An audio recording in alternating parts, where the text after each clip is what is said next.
Hey guys, have you heard of Goldbelly? Oh my God, it's the coolest thing ever. It's this amazing site where they ship the most iconic, famous foods from restaurants across the country, anywhere nationwide. I've never found a more perfect Valentine's gift. They ship Chicago deep dish pizza, New York bagels, Maine lobster rolls, and even Ina Garten's famous cakes. Seriously. So, if you're looking for a Valentine's Day gift for the food lover in your life, head to goldbelly.com and get 20% off your first order with promo code GIFT. This is the new Weight Watchers. It works for members like JoJo, who's learning simple, healthy habits, Sharia, who's making progress with meds, and Kim, who still gets to eat what she loves. For over 60 years, we've helped millions of members find what works for them. Now, it's your turn. Watch your life open up. Watch your story shift. Watch what you're capable of. Watch it work. Get started today at WeightWatchers.com. You're listening to Kempire here on the Kempire Radio Network. I know you're probably tired of hearing people say, new year, new me. However, it can be a new year and a new you. Everyone is trying to get back into the gym. They're trying to do some weight loss things. You may have also heard of GLP-1s. Well, our friends over at Ro has gotten you covered with the new GLP-1 pill. The pill is a new, more convenient and approachable way to GLP-1s if you've been thinking about it. A self-administered shot can be a bit intimidating. But now there's a pill that delivers comparable results. If you've been thinking about getting on a GLP-1, Ro might be the way to do it. They have 100% online care, access to clinically proven, FDA-approved medications, free insurance checks, side effects management, dosing support, and more. Ro offers the first FDA-approved GLP-1 pill for weight loss at the lowest cost around. The new GLP-1 pill has the same weight loss ingredient as the shot and packs comparable results to the shot. It can help patients lose 14% of their body weight in a year on average. This is based on a study in non-diabetics with obesity or overweight plus a weight-related condition with diet and exercise. You may have also seen Serena Williams talk about collaborating and endorsing Ro as well. As a world-class athlete, she also wanted to drop pounds after having children. If I had needed this particular option, this is what I would use. A pill versus a shot? Why not? Go to ro.co/Kempire to see if you're eligible for the new GLP-1 pill on Ro. That's ro.co/Kempire to get started on Ro. Go to ro.co/safety for box warning and full safety information about GLP-1 medication. More details on your discount and more will be available in the description. And welcome back. Welcome back to the Kempire channel, your number one source for pop culture news in music, entertainment, reality TV, and so much more. Let me know if you can hear me, see me, all the good things. Look, we had a breaking story yesterday evening, literally 24 hours ago, that the Sherri show was canceled. Kelly Clarkson announced that she would not be returning to her show.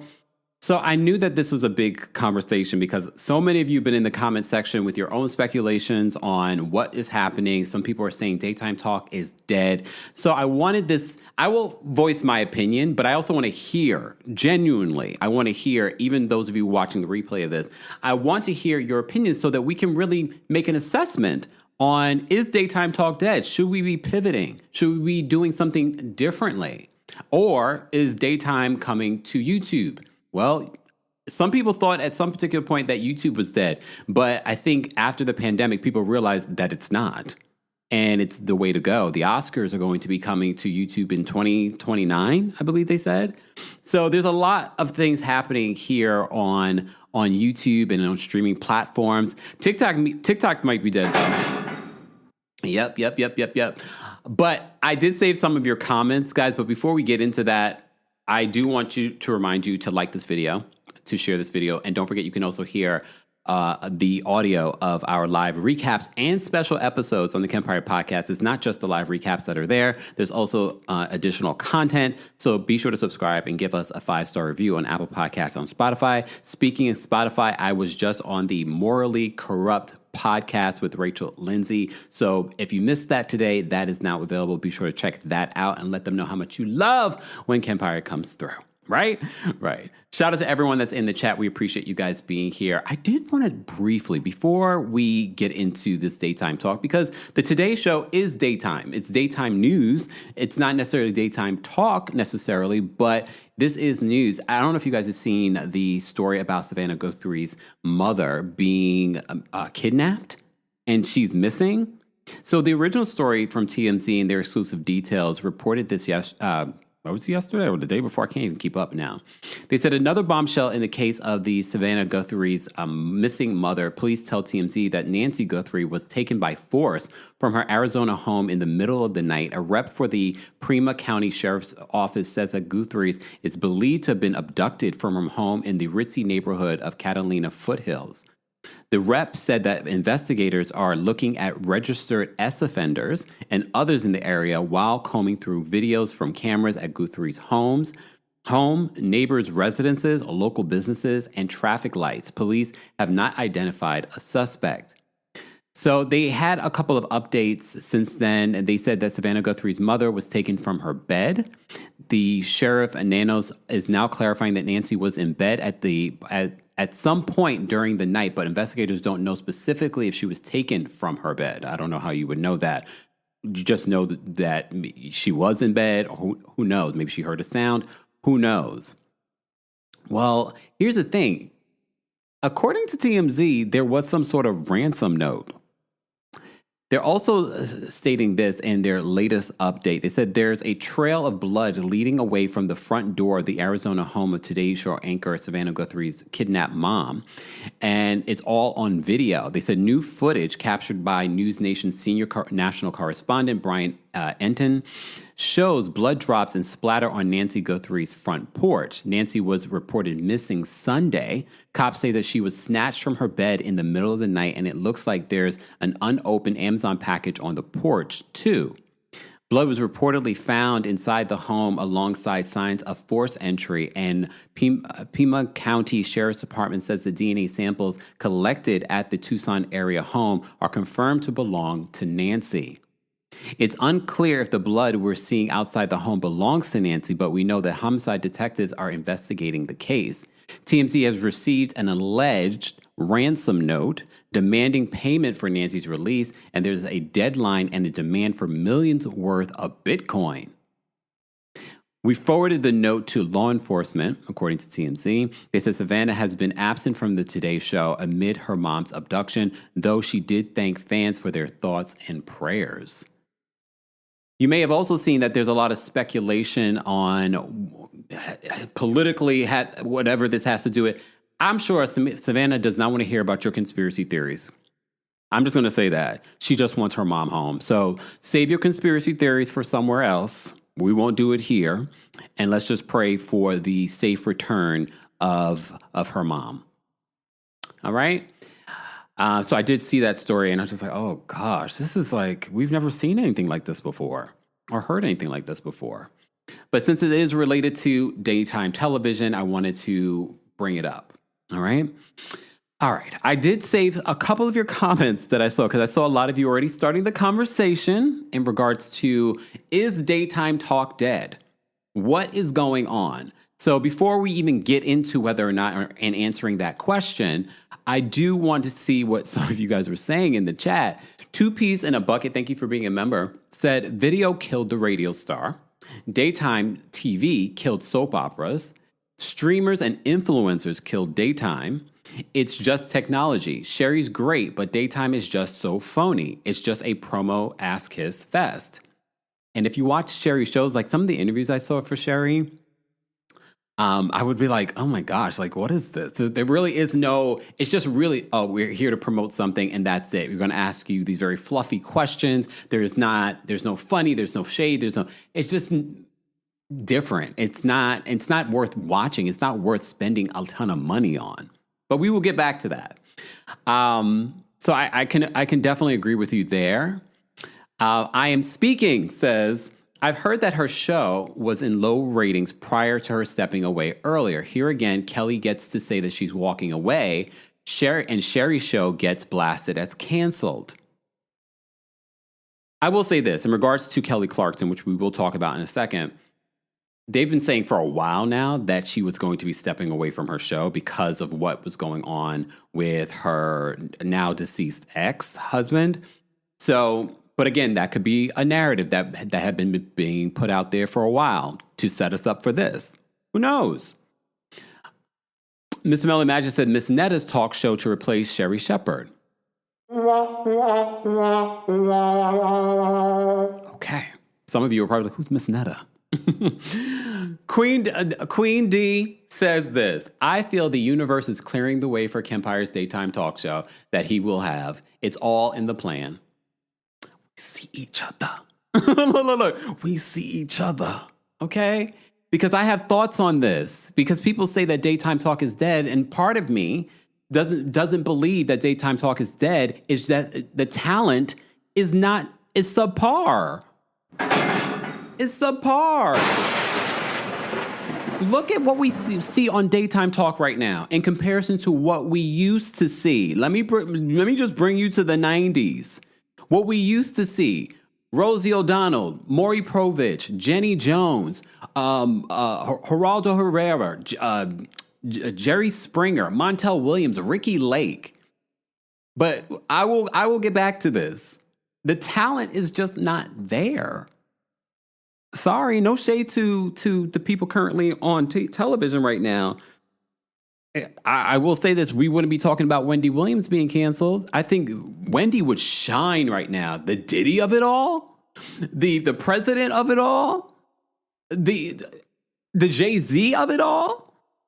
We would not see a cancellation for Wendy Williams. And the conversation around ratings not being down, I think that's far from the truth.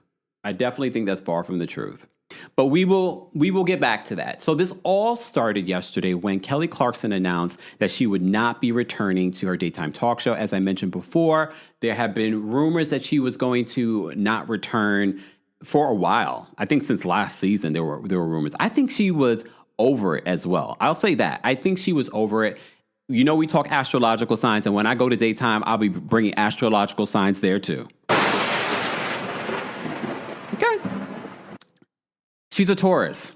She is going to prioritize her family, the people that are most important to her, over anything. So it doesn't shock me that she would walk away from daytime talk. She's made a ton of money.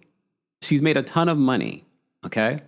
So I could see her after 7 successful seasons, her walking away. I could.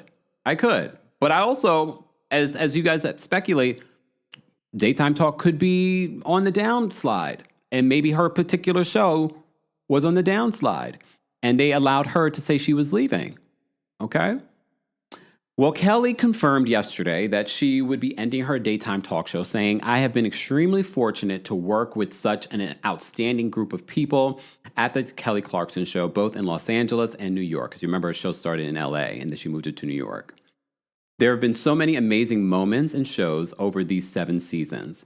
I am forever grateful and honored to have worked alongside the greatest band and crew you could hope for. All the talent and inspiring people who have shared their time and lives with us, all the fans who have supported our show, and to NBC for always being such a supportive, incredible partner.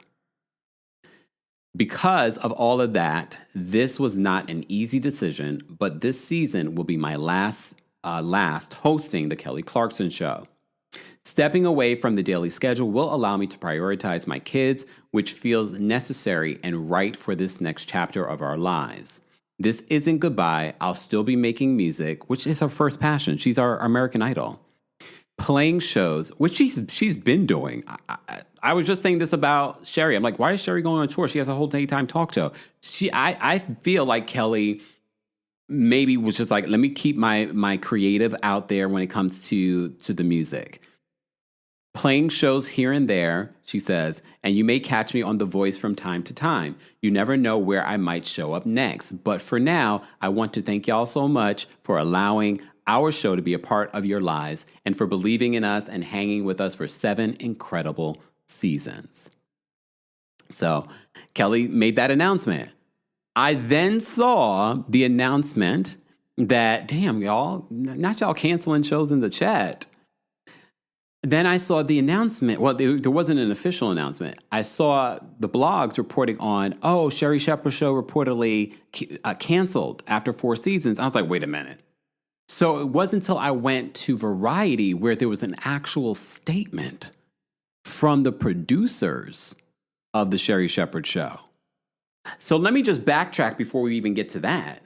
So you remember, before this new season started, season 4 started, John Murray, who's best friends with Sherri Shepherd, but was also an executive producer. John Murray's been in the business a very long time. He's like one of the early gossips and things like that, and journalists and whatnot. John had announced, look, I got that too. I'm prepared for my show, okay? And mind you, I don't got a ton of producers. I produce this show and host this show, all right? And do the lighting and the technology. So if the wire goes out, who's going to fix it? Not Brendan. It's going to be me. Okay? It's going to be me. So, Sherri, John made the announcement, okay? John made the announcement before the season started and said, seasons change. I am not, in capital, returning for the season 4 of Sherri, which I found to be interesting. You know, the other day we were just talking about this and I was speculating. I was like, why? Why is he not coming back? It didn't make sense to me. And that's your best friend? Okay. Before you ask, yes, Sherri and I are fine. That's one of my best friends in real life. I worked all summer to get her and aspects of the show ready for the new season. I'm proud of what Sherri and I built together with this talk show. We achieved a lot in the face of considerable adversity. What adversity? Do tell. Oh, the Wendy Williams of it all? We're going to talk about it. Deborah said Team Wire. You know what? Look, you're a Team Wire over me? Oh, wow. They show their true colors. All right, back to this, because people that are not privy to our inside jokes are going to be like, what are they talking about? Focus. Okay. All right. So John said this before the season started. He says, I'm proud of what Sherri and I built together with this talk show. We achieved a lot in the face of considerable adversity. Thanks to all of you for the love you showed me along the way. That's all I have for now.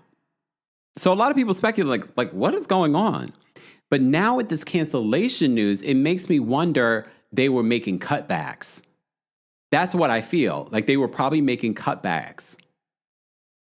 Okemia says that he's suing the production company. I have not seen a lawsuit. Is there a lawsuit that I may have missed? But I feel like I would have seen that. I have not seen a lawsuit from John Murray against them. I do know that Kelvin Hunter is suing it's the same production company he's suing. Because remember, they used to produce the Wendy Williams show. All right, I'm going to get into my thoughts on why I feel like they set Sherri up. My Taurus sister. Yeah, she's a Taurus like me. Very different, though. Look, very different. Comedian Sherri Shepherd's talk show, Sherri, is ending its run after 4 seasons, Variety has learned. News comes just after another daytime yacker. Okay, Variety. The Kelly Clarkson Show also announced that it would wrap it up at the end of 2026 after 7 seasons. Lionsgate's producers, distributors, Shingle, Debmar Mercury confirmed the news Monday. Sherri had most recently been cleared through 2025 to 2026 TV season on station groups like et cetera, et cetera. We don't need to go through all that. Season 4 production will continue as planned, with the series airing its final episodes in the fall. That's going to be a weird time to end the show. That's usually when the season's starting. So I wonder if they will stick with that. And Okebia says she must be April. I think she is, right? Isn't she? Wait, let's just double check before we start getting a little giddy. Look, let me see. Let me just double check. Yup, April 22nd. Sorry, Sherri. Sorry. Focus, y'all. Focus. Whew. Okay. So this was the statement that Debmar Mercury released. They said, this decision is driven by the evolving daytime television landscape. Pay attention to the words that they're using. This decision is driven by the evolving daytime television landscape and does not reflect on the strength of the show, its production, which has found strong creative momentum this season, or the incredibly talented Sherri Shepherd. So they're saying this decision is because the dynamics of daytime is changing. This does not reflect the strength of our numbers in regards to ratings, which I don't know if they're telling the 100% truth because I have some more information. So this is what they said. They said, we believe in this show and in Sherri and intend to explore alternatives for it on other platforms. So I'm assuming streaming. I'm assuming they're thinking YouTube, but you can't bring this type of show to YouTube and pay the people to produce a YouTube show. It's not going to happen. It's just not going to happen. It's just not going to work. Unless they're considering bringing it to like a Netflix, but I don't see Netflix picking it up. I don't think the Sherri Shepherd show, even though I think it's stronger than some of these other shows, J Hud, we're going to talk about you in a second, girl. Even though I think it's stronger than some of these other shows, I don't think it's that strong. I don't think in a year from now, people will be like, oh my God, I missed the Sherri Shepherd show. Can I be honest? People are still in the comment section with this news saying they miss Wendy Williams. I think if Wendy Williams was still in good health and not in a guardianship, she would still be on daytime killing it. I think she would be doing better numbers now than she was doing previously. It goes back to what I've been saying in regards to daytime. I don't think daytime is dead. I think the networks, I think productions, I think the people that decide, make these decisions for daytime talk shows just were not willing to invest in developing real talent. Okay? Yoselin says Netflix like The Breakfast Club. Yeah, The Breakfast Club is now, all of the iHeart media is now on Netflix because they've gotten into that world.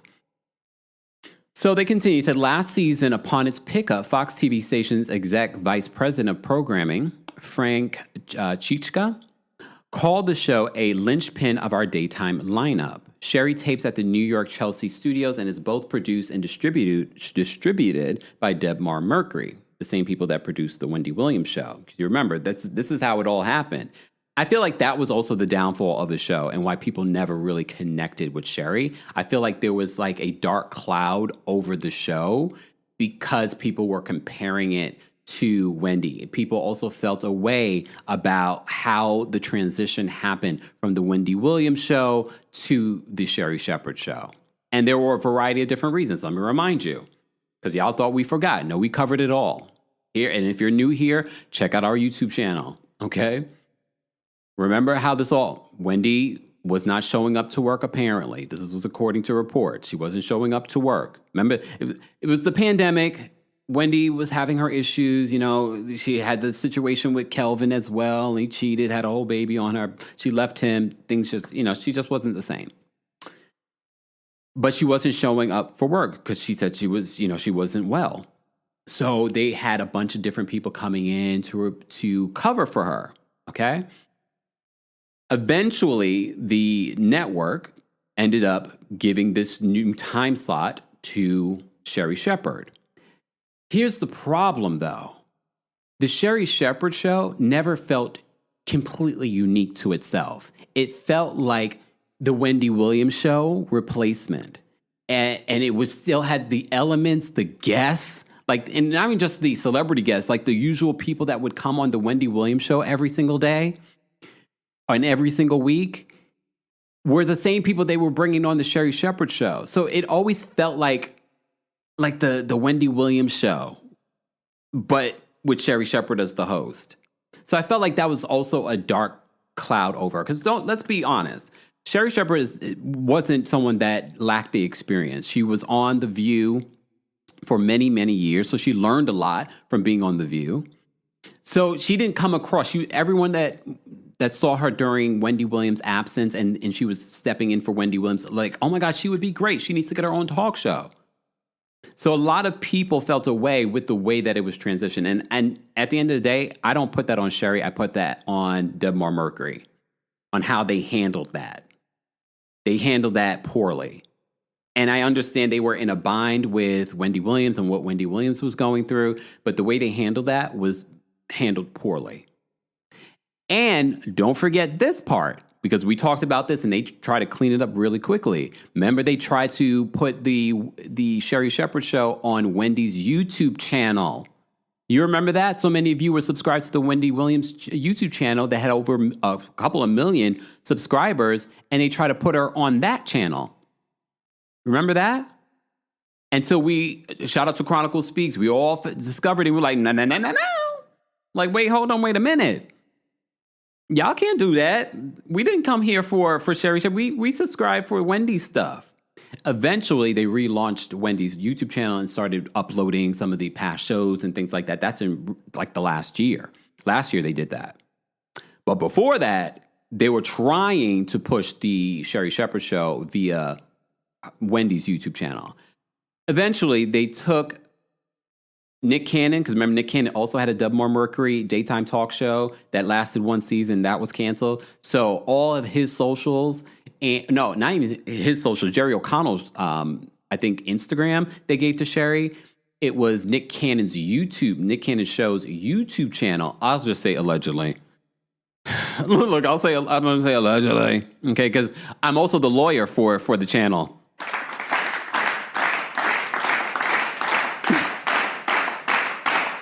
Yes, I'm also the lawyer for the channel, okay? Allegedly, they then took Nick Cannon's YouTube channel and put Sherri's name on that. So those numbers that you see that she has, those are a little elevated. Yes, since then she's built on that channel. But just saying, and I was saying this last night on TikTok, shout out to my fellow YouTube content creators. We built our numbers from the ground up. Well, some of us, some of y'all buy subscribers. Look, you know those YouTube channels, but we ain't gonna mention none. Okay, keep it to yourself. So my thing is, a lot of us have built our following from the ground up, authentically. Okay, Coco says, "Oh, conflating numbers." But we told you this. We covered this, okay? And look, I mean, again, this goes back to what I was saying in regards to Sherri and what she had to deal with in regards to building a name for herself. I feel like the show itself, although I never watched it chapter and verse, I would see clips and interviews and things like that. But when this news came out that Sherri was canceled after 4 seasons, everyone said, "What about J-Hud?" Oh, damn. J-Hud's like, "Damn, y'all don't like a little birdie? Y'all don't like that?" Okay. Well, shout out to Lauren LaRosa from The Breakfast Club, because Lauren had some information. Where's her tweet? Did I post it up here? I don't think I have it on here, but I definitely saved it on here. I want to share with you guys what Lauren said. Hold on, y'all. In preparing for this, I had all kinds of stuff here. So I want to bring it up. Where is her tweet? I know I saved it. Where is her? And as I'm doing that, guys, here it is. It's like literally in front of my face.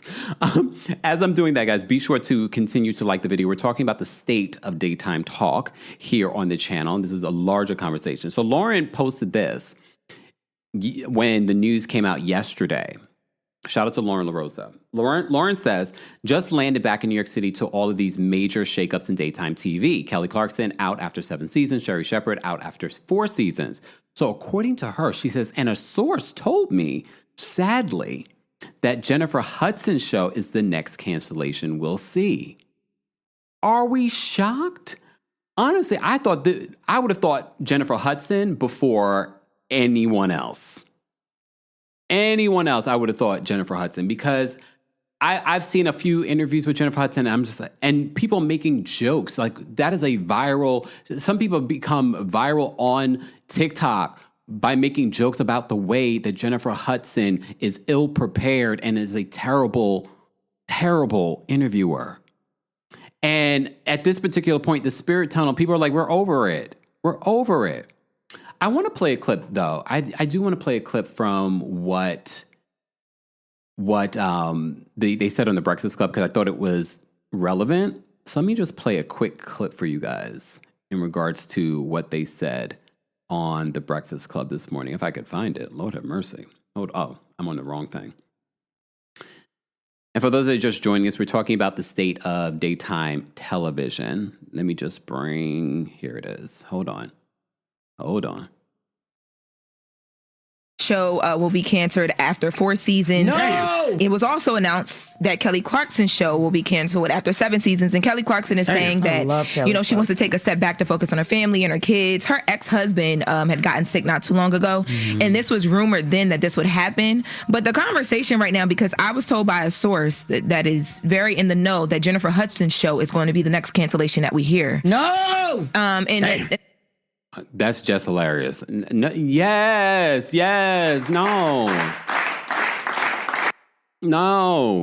Jennifer Hudson will be A-okay. And the conversation that's happening right now is why. Like, people are trying to figure out, what does this mean? A lot of people instantly are like, oh my God, the ratings must not have been good. We talked about this not too long ago here on the Breakfast Club, that Sherri Shepherd was doing very well in the rating space. Mm-hmm. So look, I'm going to give you some information that I found on social media. Not saying that it's fact, but maybe Sherri was doing well in the rating space of today. But was she doing well in the rating space of a Wendy Williams a few years ago? I don't even think those numbers are even close.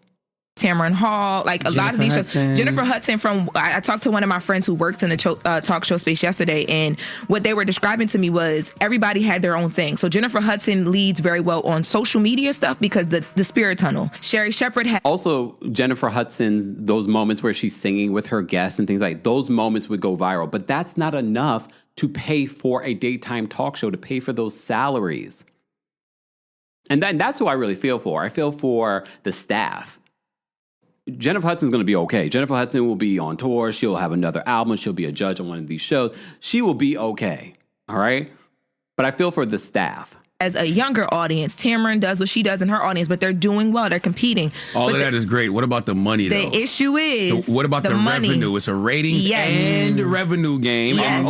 And the revenue is probably more important. 100%. You said Kelly Clarkson was taking a step back because of family issues, but you said Sherri Shepherd is getting canceled. I think what's happening is, I think it's a twofold thing with Kelly Clarkson. I think because we also know that, like, Colbert is going off air, right? Like, yeah, Colbert's going in May. This is not... Here's the thing, though. This is Breakfast Club. Please do your homework. Colbert is being taken off the air not because he had low ratings. Are y'all listening to Donald Trump? Colbert, that was a political move. Although Paramount wanted to make it seem like, it was a money thing, it was not. That was a political move. What in the fake news are y'all spreading over there at the Breakfast Club? Colbert would still be on the air. But I'm sorry. A new conversation. So what I'm assuming happened, and I've been trying to confirm it, is that she's okay with taking a step back because she's been very vocal about when her ex-husband, when she found out everything that was happening with him, she needed more time to be present for her kids, right? Mm-hmm. And then the network is like, okay, well, we've been trying to figure out how to make this make sense financially anyway, so let's come to an agreement. That's what I believe is happening, but I haven't been able to confirm that. Two things can be true at the same time. It could have been already in talks that her show was being, canceled or whatever, and then that tragedy happened to our family where her ex-husband, he got sick, things like that. So. And Colbert is done in May, so I would assume that Sherri might be done in the spring. We talked about that here too, Colbert. But Colbert being done in May, that's the end of his contract. Again... Air is done May 21st, and to make that clear, Sherri Shepherd's show will be done in the spring. Yeah. No, Sherri Shepherd's show will be done in the fall, according to Variety, based on our contract. But it wouldn't. To me, that doesn't make sense. They might buy her out the contract and just move forward in the fall with something different, something new. Who knows? April, May, probably. But what will be the conversation if they end up launching a new talk show come the fall? Everyone was saying that daytime is dead. The ratings were fine, but they launched a new talk show in the fall. Maybe. Yeah. Mm-hmm. And you mentioned that cancellation versus Kelly Clarkson stepping away. Why? That's just the way the media does black people. Just the headline. Media does black people. Yeah. Someone just mentioned, Ms. Neens mentioned, right, it's Kempire and Don Lemon in the morning for me. I can see Don Lemon getting his own daytime talk show. He's wanted one. That wouldn't shock me. He's already proven the number. See, this is what Nene should have done. I know some of you are like, what? Nene? How Nene getting this guy? Nene has always wanted a daytime talk show. Nene was in talks with Debmar Mercury, the same people that produced the Wendy Williams show and the Sherri Shepherd show. She was in talks to have her own daytime talk show. But Nene refused to try and build and show proof of the product on her YouTube channel. She could have done that. You see what Don Lemon has done? Don Lemon has proven he can bring the numbers. So he could bring that to a production house, a network, and be like, I bring the numbers. Let's do something. So don't be surprised if you see Don Lemon on your television, a part of daytime talk. But Don might not even do it because Don's like, I get to control everything. I can cuss. I can cuss now on my platforms and do things on my own terms. Or maybe he'll be open to doing something else. Right, Don Lemon? Right. The headline with Kelly Yes. Clarkson is Kelly Clarkson quit. And she when stepped she back. exit. She walks away with Sherri. She's She released a whole canceled. statement yesterday talking about and listen, And that's very possible. And look, I think we can talk about both of those things in regards to, did they just allow Kelly to be able to announce that she's departing, and now Sherri Shepherd in Black History Month is canceled? Because there's also the conversation we were seeing at other networks where they were canceling a lot of Black and brown content and shows, scripted shows. And who says that's not what's happening here? Very possible. Very possible. do what you're able to do. But I was trying to get a statement from anybody at the Sherri Shepherd show just because she's such a friend of the room and we care about her in that space. Right. I couldn't get nothing. She's probably being told she can't say anything, or she's going to address it on her own show, which would make sense as well, too. Question of J-Hug. Yeah. Here's the thing. I know why. What was the last straw for the Sherri Shepherd show? I'm just going to be honest with you. I found out from exclusive sources, the last straw, the last cherry on top was the fact that they did a segment with Charisse from The Housewives of Potomac. They said, oh, hell no, cancel this show. The reason why the Sherri Shepherd show is canceled is because of Charisse. That should have been our clue. That should have been our clue. We did a whole segment about Charisse and her son's hookup. Okay? That should have been our clue that the show was done and over. Right there and then. That was it. Yep. But then people also talk about some of the cringy moments, because that reminded me of a cringy moment between Sherri and Charisse's son. Sorry, y'all. There have been moments that Sherri has made comments, like the comment about Megan Thee Stallion, or the way she was fawning over Jonathan Majors. There's been a few things. Well, she said that she thought that the world was flat. That was from The View, though. That was from The View. We are not perfect. We're going to say things that are, well, I would never say that, but look, Lloyd says YouTube premium shows are better. But here's the thing, in regards to YouTube did try to do their own sort of like talk show-esque thing. Remember Priyanka Chopra? She had like her own like, not talk, it was like a talk show that she was trying to do. She didn't have like a live audience. So I've been saying for a very long time that I feel like that's what YouTube should do. I mean, that's technically what we do all the time here. I just don't have like, oh, I'm here on every morning at 10 or 11 a.m. I mean, I'm always here, but you know what I mean? So I feel like YouTube should definitely invest in doing something like that. Set up their own studio here where they have multiple studios where they do multiple different shows. I think they should do it. And I'm willing to be the test. I was going to say something else, but we're not going to say that in Black History Month. Look, I'll do the experiment. You bring the cash. That's all I got to say. You bring the cash, okay? You bring the cash. Critical Thinker says, any news on Tamron Hall show? Tamron Hall show apparently does pretty well. And I will say this, Tamron, when I think about the people that actually do it well and do it sort of in the classic way, I would say Tamron does. I'm so glad that she's fixed the color marcation of the show, because you remember I used to have such an issue with watching the Tamron Hall show. I was like, why is there such a yellow tint? This Emmy Award-winning show, why is there a yellow tint? What is happening? Y'all had too much money over there. What's the yellow tint? Okay? Okay. All right. I'm not done though. There's more to talk about. So, wait, what did Cancel, they finish? we steal the spirit tunnel? For We breakfast? had the spirit tunnel. Yes. Now they talking about trying to steal the spirit tunnel. I mean, the spirit tunnel was cute, but the song started getting bad. You know what I mean? So, rest in peace to the spirit tunnel. Look, Jennifer Hudson has not confirmed whether or not her show will be coming back for another season, but I feel like the writing is on the wall. But look, you never know. Different networks, different budgets, so she could get another season. Do I think that Jennifer Hudson deserves another season? Well, that's not up to me. But based on what I've seen of the Jennifer Hudson show, it's not good. It's not. And if I had to choose between Sherri Shepherd and Jennifer Hudson, I'm going to choose Sherri. You could just tell Sherri has the experience. Theo says that Watch What Happens Live is going to stay on as long as Andy's around. That's also a very cheap show to produce. That's not an expensive show to produce over there at Bravo. And that's cable. And you also have to keep in mind, the shows that are keeping the lights on over there at Bravo are Real Housewives, which is he's the executive producer. So that they will take the loss if there is a loss when it comes to Watch What Happens Live. But y'all do see how they try to force Watch What Happens Live down your throat. If you're watching Beverly Hills, all of a sudden you're watching Watch What Happens Live after the next episode. So they pick and choose who they want to support and invest in. So one of my biggest issues, so now we can start the conversation in regards to, is daytime talk dead? So one of the things that first came to my mind when it comes to daytime talk, especially with the atmosphere, with the current folks that we have now in daytime talk, I think we lack the talent. There aren't a lot of people on daytime television right now, and I'm not going to say anyone specific, okay? Because there are ranges.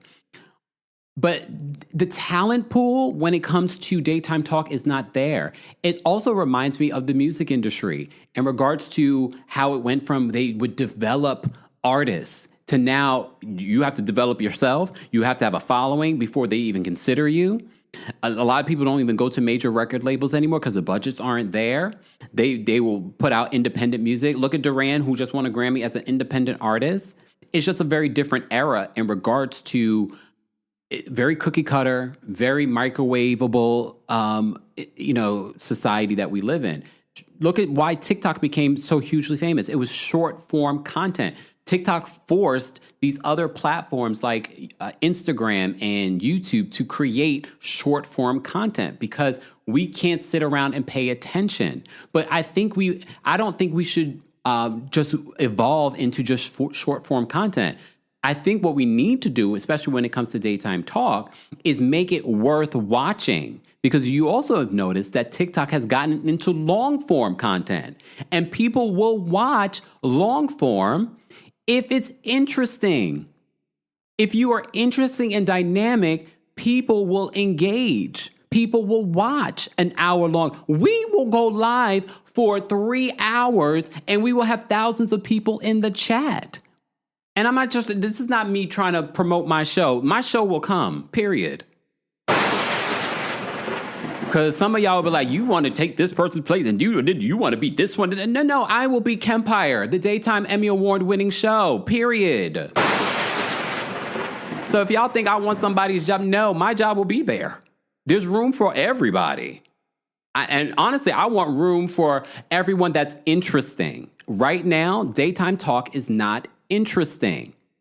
And not everyone needs to be the same either. Tamron Hall is not a Sherri Shepherd. Sherri Shepherd is not a J Hud, thank God. I'm sorry, J Hud, damn girl. But a little birdie told me that, yeah. Exactly. Real conversations with real people. But all of those places have a space. My daytime talk show is not going to be like Tamron Hall's show or a Sherri Shepherd show. It's going to be fun. No, sorry.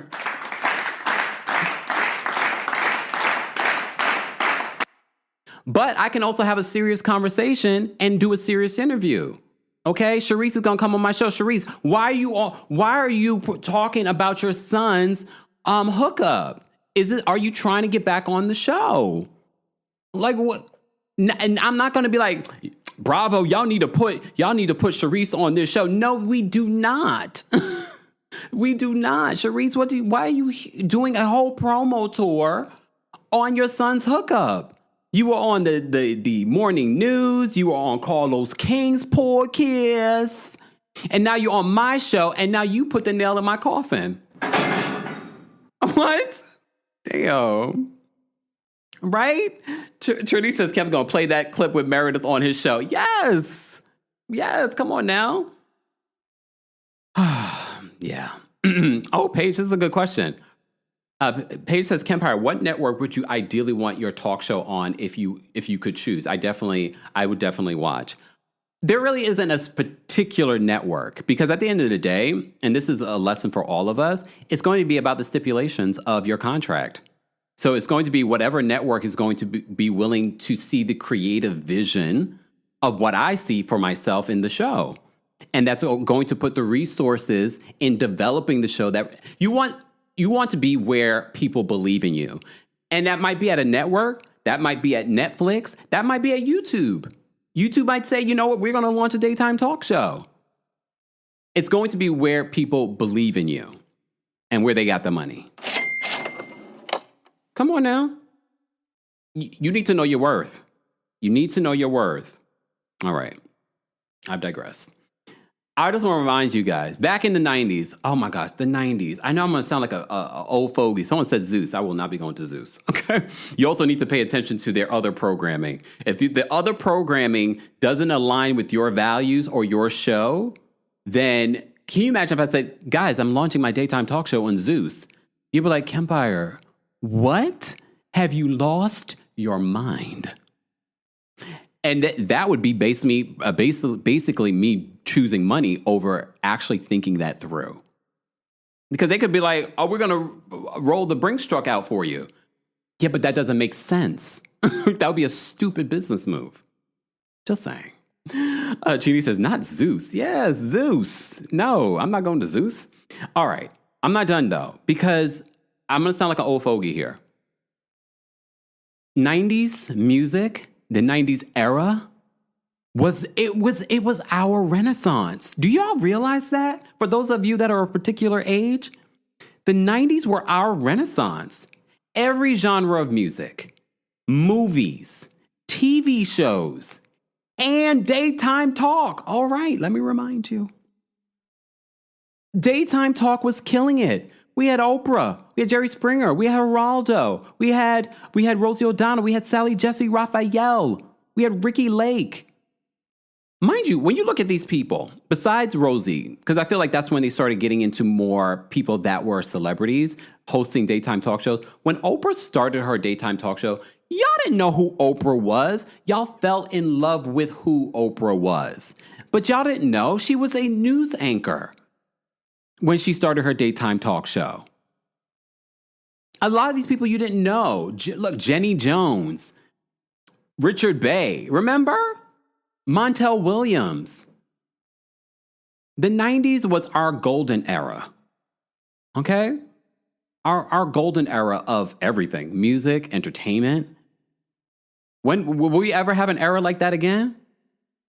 Look, will we ever have an era like that again? Including this gem. Whoa, whoa, whoa. Come on. Not Montel Jordan. You mean Montel Williams. Montel Williams. Right? Oh, all right. We had like Phil Donahue. We had Ricky Lake. Oprah was killing it. Oprah killed it for 20-something years. 20-something years. But even Oprah saw a decline in ratings and things like that towards the end of her years. But she could have went on for a lot longer. Then she gave us Dr. Phil, which we want to give her back. We want to give her back. She also was like the mentor for Rachel Ray? Okay, The View is still going strong, but The View has seen an evolution. I think the reason why The View is going strong is because remember The View has changed its cast of characters over the years. Some have stayed a long period of time, but it's always evolving. So that has helped keep The View going on for a very long time. But is daytime talk dead? I really don't think that it's dead. I think they just have not. I think there's a couple of things. The suits don't want to invest. They don't want to invest in a daytime talk show, which is very expensive. Okay, between the staff, between the production of it. Dr. Oz, yes, Oprah gave us Dr. Oz. We had the Tyra Banks show. We had Queen Latifah's 2 shows. Tyra Banks had 2 shows too. Remember the Tempest Bledsoe show? You remember Tempest Bledsoe from The Cosby Show? She had her own daytime talk show. Ananda Lewis, may she rest in peace. Ananda's show should have been more successful. But things happen. But Ananda's show should have been more successful. Rolanda Watts, remember? Now she's an actress. She was on for a while. We've had a lot of really good shows. Yeah, Deja says, even Tempest Bledsoe had a show. Okay? Too Foxy says streaming has taken over. But that doesn't mean daytime talk is dead, because daytime talk can go to streaming. Kiki had her own show. Kiki has her podcast, which leads me to believe that don't be surprised that you're going to see daytime talk turn into podcasts, because podcasts are cheap shows to produce. You don't have a full staff. Look at my podcast. Staff of 1. We're hoping to expand. Oh, yeah, The Real. I was never sold on The Real, but that's me. I'm a purist, okay? But yeah, I was never really sold on The Real. I mean, I like the idea of The Real, but I was never completely sold on The Real. Oprah gave us Nate Berkus. You're right. That was the thing. One thing I will say, Oprah knew what she was doing when developing other daytime talk shows. That is the sign of a great leader. You're not just in what you see in some industries where the talent tries to develop other talent, but never greater than themselves. Oprah wasn't like that. She gave us a lot of really great daytime talk show hosts after her. So if there was someone that you would want to learn from in regards to this arena, it would be Oprah. But yeah, the talk just recently went off the air. Theo says, I liked The Real early on when they were willing to get messy. The Real went through it too at the end. You all remember what they were saying? They were filming in conference rooms. The Real was scaling back because their budget had changed. And that's probably when you started to see things start to change. Danny says that podcasts have taken over. Yeah. Two Peas in a Bucket says that she loves Conan O'Brien's podcast. Kay says, bring back Wendy. I've seen so many comments about that. Here's the thing. If Wendy wasn't in conservatorship, if Wendy was ready to go, if what happened with Wendy didn't happen, Wendy would still be on the air today. Oprah gave us Iyanla, but you remember what happened with Oprah and Iyanla the first time around. Oprah was trying to develop Iyanla, bringing Iyanla on her show weekly. She was trying to develop Iyanla. Iyanla got an ego. At the time, Iyanla will tell you this herself. She got an ego, and she was offered, Barbara Walters offered her a daytime talk show. So she went over there to Disney, and I went to the filming of one of her shows for that season. But they tried to change her into something else because she wasn't willing to be patient and wait for Oprah's guidance in regards to her daytime talk show. You know, eventually they mended fences, and then we got Iyanla Fix My Life. Now Iyanla, what is it called now? She got a new show now where she's looking back at Fix My Life. And that's on OWN, Oprah's network. All right. Sherri does have a podcast with Kim Whitley, but are y'all listening to that? But that's cheaper to produce. I'm sure she will continue with that. I'm sure at some particular point Sherri will make some sort of formal announcement because her producers have already confirmed this news to the public. Steve Harvey had a show that was on for a good while, but then they canceled. That was canceled prematurely, right? I forgot why. Yeah, Rolanda Watts was a TV journalist. I remember her on ABC, and then she ended up getting her own daytime talk show. Now she's an actress. Exactly. Oh, my goodness. Deja says that Iyanla said that she didn't even have a dressing room. It was the size of a broom closet when she left Oprah, and she was working for Barbara Walters. Okay? Keenan Ivory Wayne's had a show. There's so many daytime talk shows. And look, I don't believe that daytime talk is dead. But I am going to drop the call-in link for those that want to call in and share their perspectives, because that's the one thing I love about our community is that you guys have very well thought out perspectives. So I'm going to do that now. Okay, for those that are just joining us, we're talking about the state of daytime talk. And I'm going to go back to what I was originally saying in regards to these networks do not want to invest in talent. They don't want to spend the time. They don't want to spend the money investing in talent. And if you're Black, even worse, they're not going to spend the time doing that.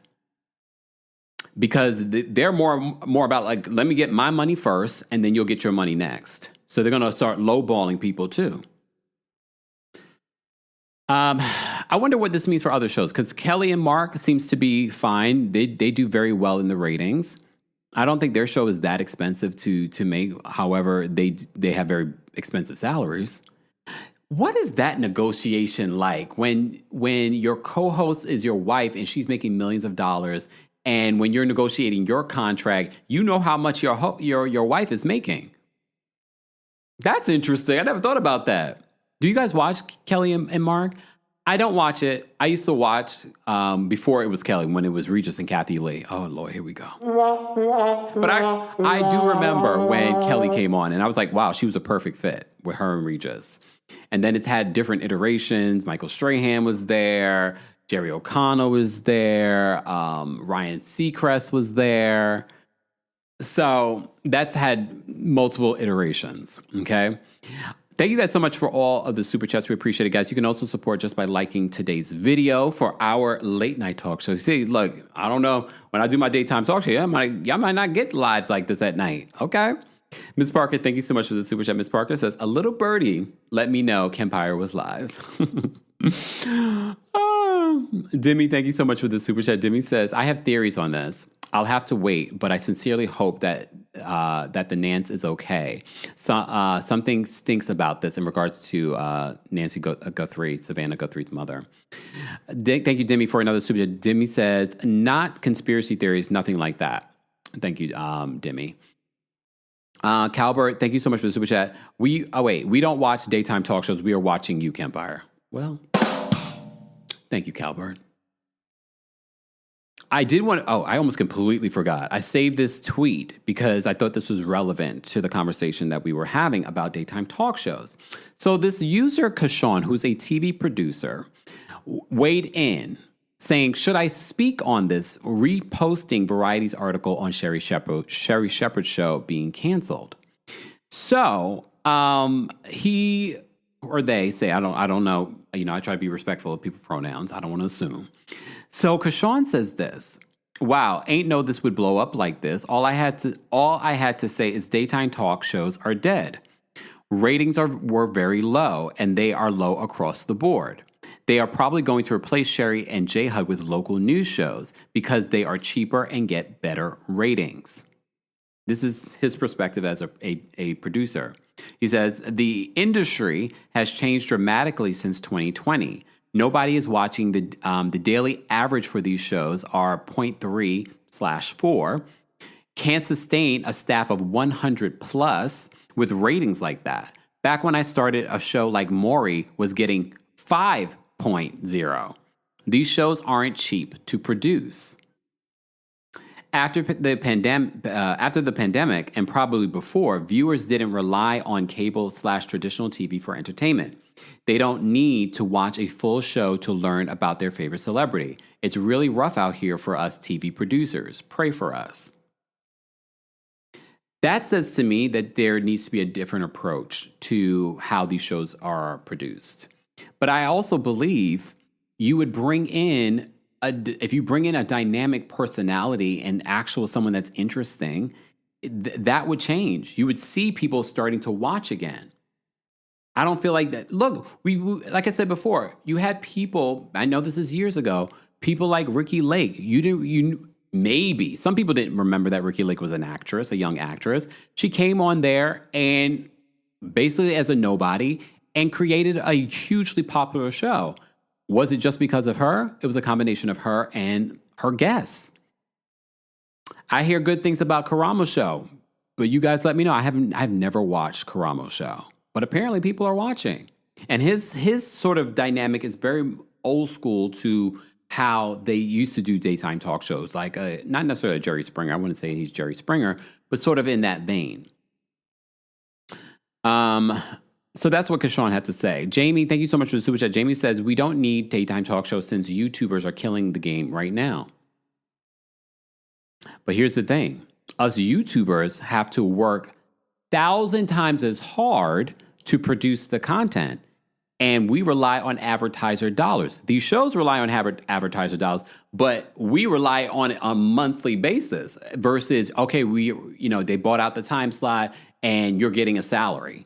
I ain't getting a salary that's guaranteed. Just saying. Hence why we can't rely just on advertiser dollars here on YouTube. That's why you see the sponsorships.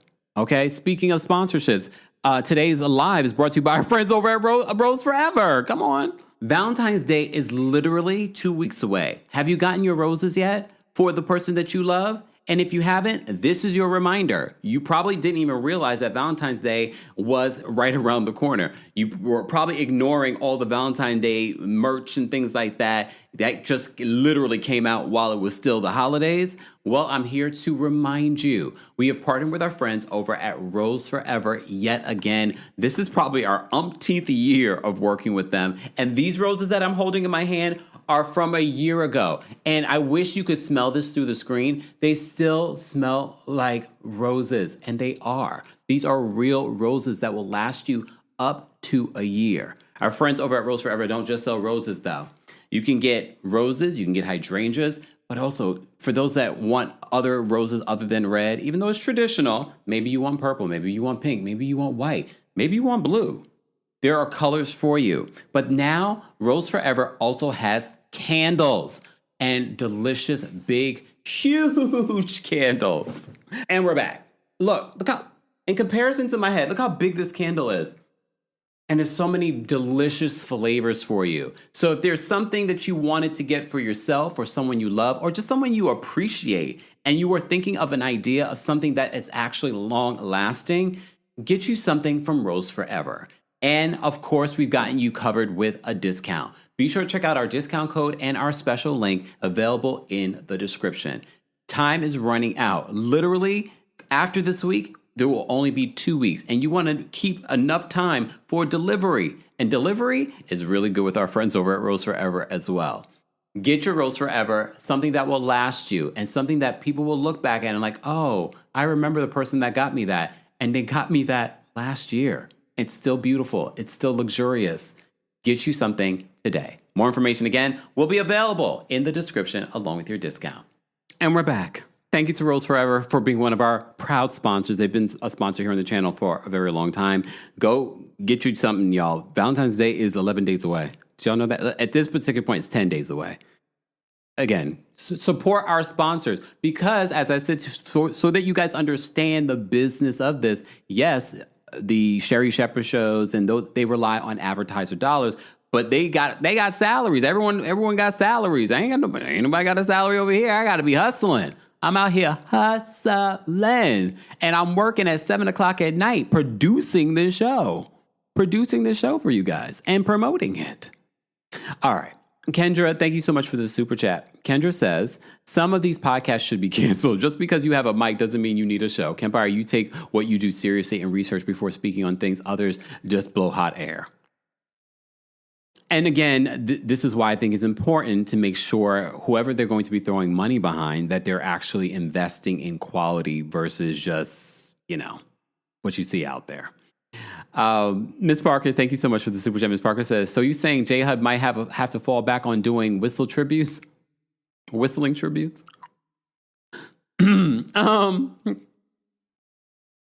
if anything, she's going to have to up them. All right, Too Foxy, thank you for the super chat. It says cable television, Xfinity, and Verizon is too expensive. But now all the streaming stuff that you have to have, it feels like people are going to be going back to cable. Ozfly Girl says, love your channel. Thank you, Ozfly Girl. Been a while since I've seen you. Or am I making that up? Give Me Shelter said, TV has evolved. It's not going back. What is happening here is people unwilling to let go of the past, and there aren't enough forward thinkers to chart the next course of action for media. I can understand that. Because honestly, when I have my daytime talk show, it's not going to be conducted the same way. It's not. I know you guys see it this way on YouTube, but even this is going to be different in that form and how it's presented and also how it's promoted. Rita Licious, thank you so much. Rita says, I've been to Karamo's tapings. He's so nice and so much fun, but the show is very bootleg Jerry Springer without the violence. And that used to do well. That used to do very well. And I think they decided to bring a show like that back because there are a sector of people that miss that show. Maybe it's for nostalgia. Okay? All right. Was there anything else that I wanted to say in regards to this?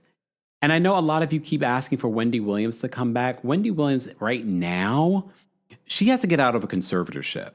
She has to get well. I don't think Wendy is the Wendy that you know and love. I mean, she had a great run. I miss her too. She will be a part of Daytime Talk legacy.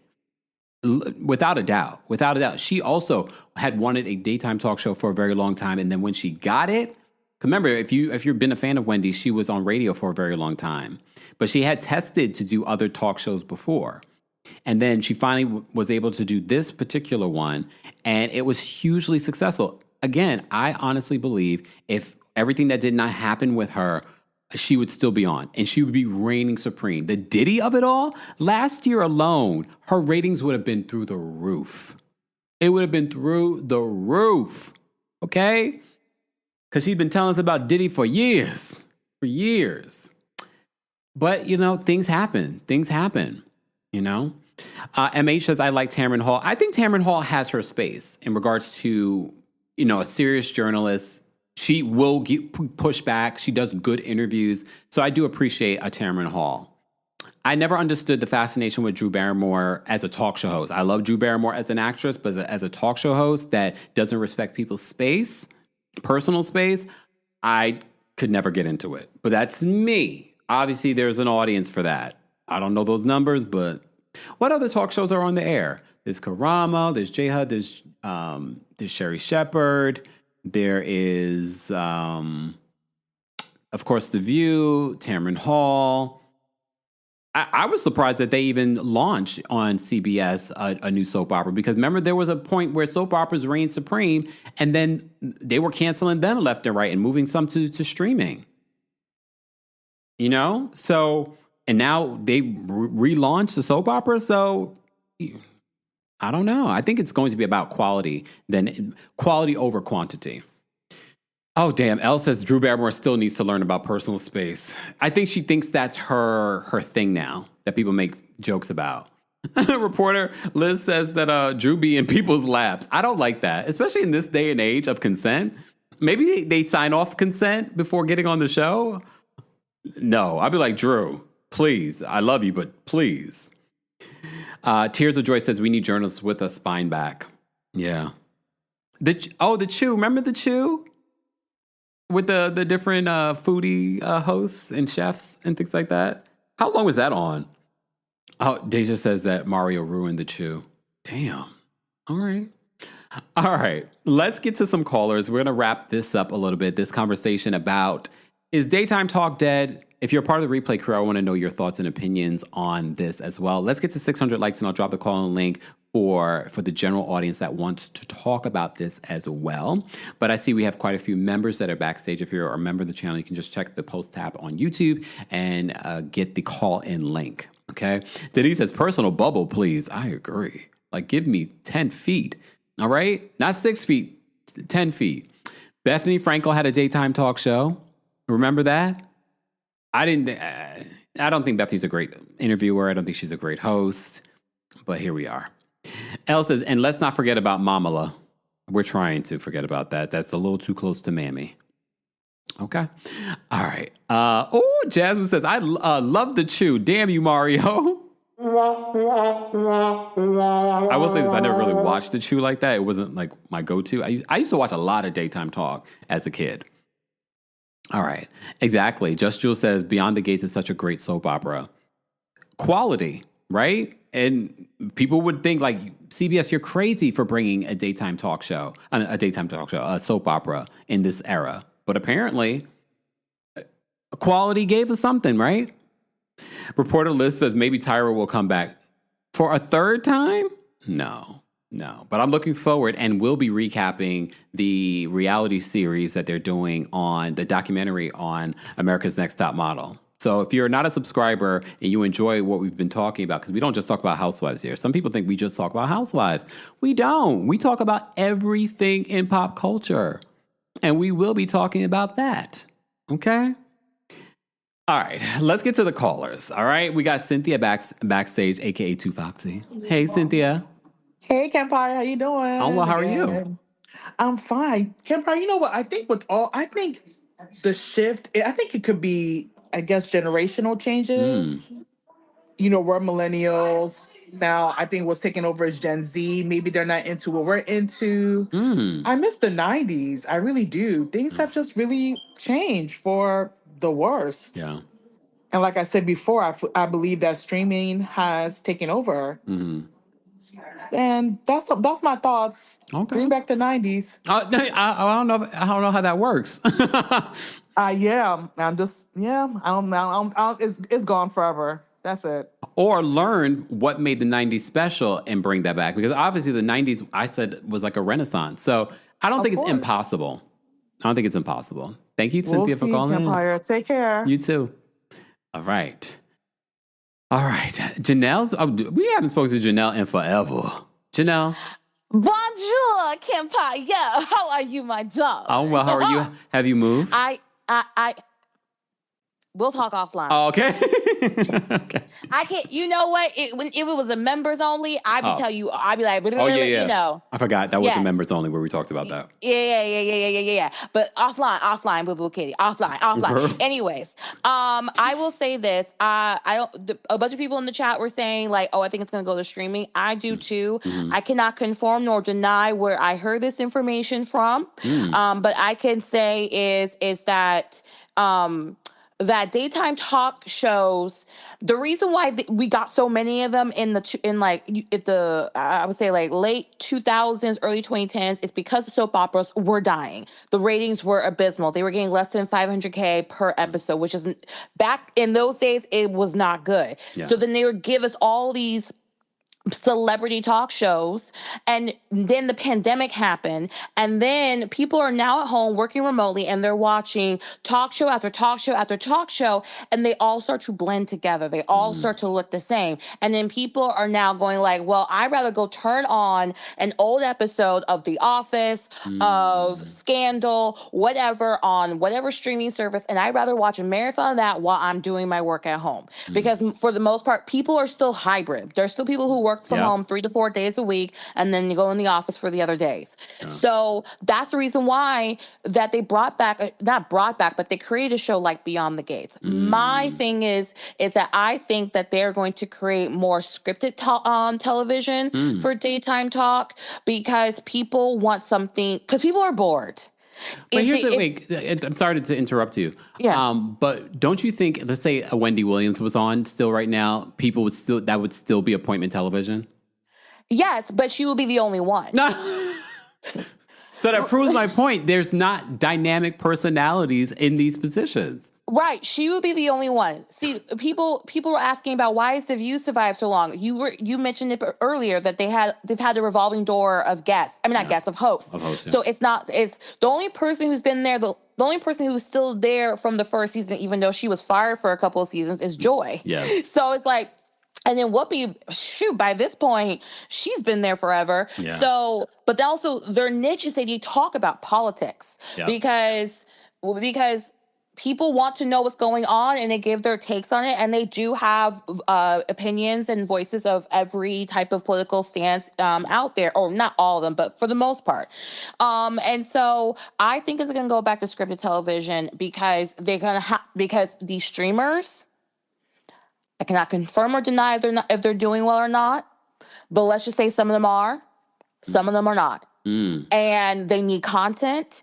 And I agree with you that they need to cultivate and foster talent in order to make these talk shows work. But I don't think talk shows are going to be the future. I think they're going to try to go to scripted television because people are bored at home. If 2025 did not teach us anything, if the success of Sinners did not teach us anything, then it should, if there's one thing you should learn from it, is that people are looking for original content that they cannot get anywhere else, that is not coming from a book, that's not coming from a biography, that's not coming from a story ripped from the headlines. People are looking for something that they have yet to see before. Like, I know a lot of people want to see like a Sinners sequel here and there. It's because they are craving something different. Yeah. They're sick and tired of the same thing over and over again.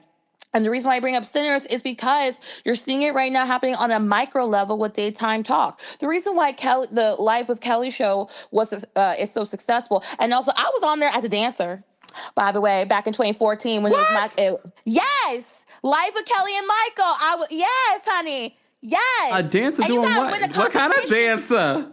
I was twerking, and you have to win a competition before the show with other audience members to get chosen. Yes, child. Roll the foot and on my daytime talk show, roll the footage. Yes. Please do. I'll give it to you. So I can be like, oh my God, how'd you get that? Oh my God, stop it. Stop it. But yes, I see all that to say is that I think we're going to get back to soap operas. And I think we're going, and also so they can funnel more money into these shows in general. I think it's going to go to streaming, but I would not be surprised if people say, forget you, because 2026 is also the year of the analog when it comes to marketing. So I wouldn't be surprised if people go like, forget you streamers, I'm going back to cable because I'm paying more money in streaming than I am in cable. Yeah. So that's my take based on rooms I've been in and things I've heard. Just saying. And we appreciate it. Janelle, thanks so much for calling in. You're welcome, boo. I'll talk to you later. Offline, we'll talk. We'll chat. Big meow. Yes, I do want to know I'm invested. Yes, okay, bye. Shout out to Janelle. Guys, don't forget the Kempire After Dark, a live show, is returning to New York City on March 13th at the Green Room 42. So if you are in Philly, if you're in the tri-state area, if you're in Washington, D.C., if you're in Atlanta, if you're anywhere and you want to be in New York City for the show, get your tickets. Come on in. It's going to be a good time. We're going to be spilling tea, all that kind of good stuff. And it's not just Housewives we talk about. We talk about a bunch of stuff, okay? We talk about a bunch of stuff. But if you can't come, there is a live stream option as well. So ticket information will be available in the description, okay? All right, let's bring up Angel W next. Angel, what's going on? Hey, Kempire. Hey. And Janelle, I'm invested too. I was there on New Year's Eve, so send me a DM on Instagram. I'm just kidding. No. So for the whole thing, we all know Wendy was lightning in a bottle. We loved her in our living rooms every day. We wanted to wear our poofs and we wanted to go be in the audience because we were the co-hosts. That is completely missing now.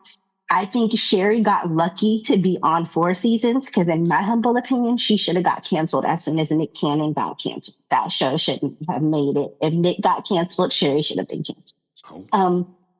I think that we need, like I said, people that we want in our living rooms. So you would be a good fit for daytime. I think that even people like who have the work ethic, like Jason Lee, how he has his own show on YouTube.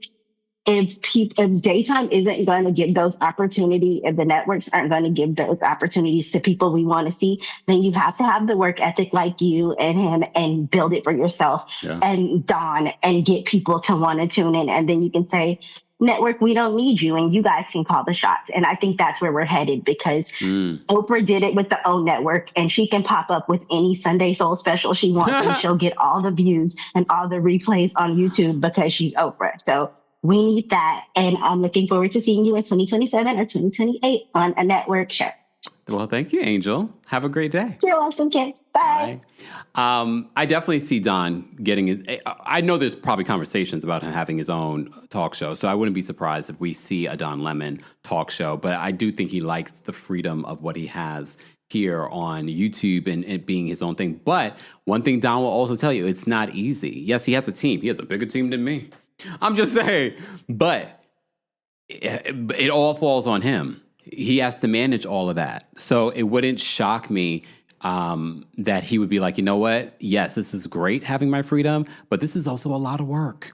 It's a lot of work doing it on your own. But he's proven that people are interested in what he has to say. But I could also see him moving to streaming as opposed to just on YouTube, being like on a Netflix or a big platform where he can cuss and do all the things. Okay.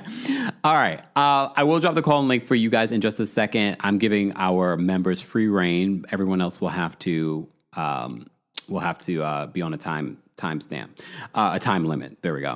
All right. Let me bring up Duchess D next. Duchess D, what did you want to share? Hi, Kempire. Hey. Happy to catch you live on a Tuesday evening. Yes. Okay, so you were talking about how the 90s were the Renaissance. One of the big reasons why the 90s was the 90s is because it was like peak advertising. There are a lot of documentaries, articles, scholarly articles about just advertising was at its pinnacle in the 90s. And advertising was everywhere. So when it comes to daytime television, the eyeballs were there, therefore the advertising dollars were there, therefore the budgets were there.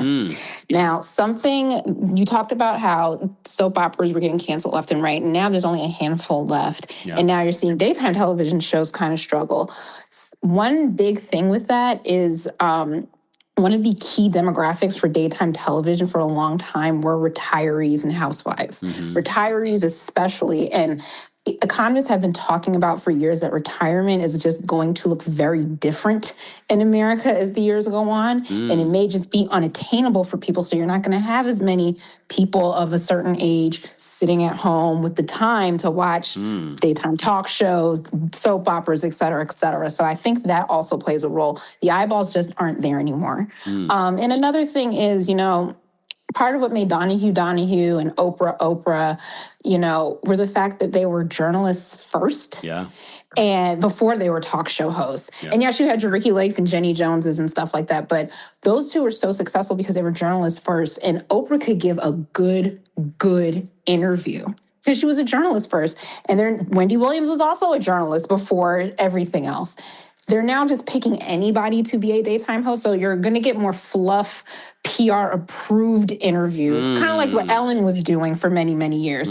Fluffy PR pieces. You're not going to get those deep, in-depth interviews that you used to get from a Barbara Walters, that. So I think that also plays a role in just why it's not hitting. Like Jennifer Hudson, I see more Spirit Tunnel videos than I do of her actual interviews online. And I like her, I do, but it's just like that tells me just where is the show going if I see more of these Spirit Tunnels than actual interviews. But yeah, those are my 2 cents. Thank you, Duchess C, for calling in. I love that. No problem. Bye. We have such a good audience. You guys are smart. I love it. Citing history and stuff. Yeah. All right, Tina's backstage. Hey, Miss Tina. Hey, Kempire. How are you? Oh, well, how are you? Face looks great. Thank you. Hey, I just want to mention a few things. I was a Wendy stan when she was on the radio. We used to get her when I lived in Michigan, and I followed her career on TV. I even during COVID, I was able to be in the studio audience virtually for my birthday. Oh, so I really love Wendy, but people have to realize we love Wendy's gossip. That's what we loved about Wendy. You can't compare Sherri with the funny ha-ha hee-hee with what Wendy brought, because we were in there for the dirt, honey, and we knew it.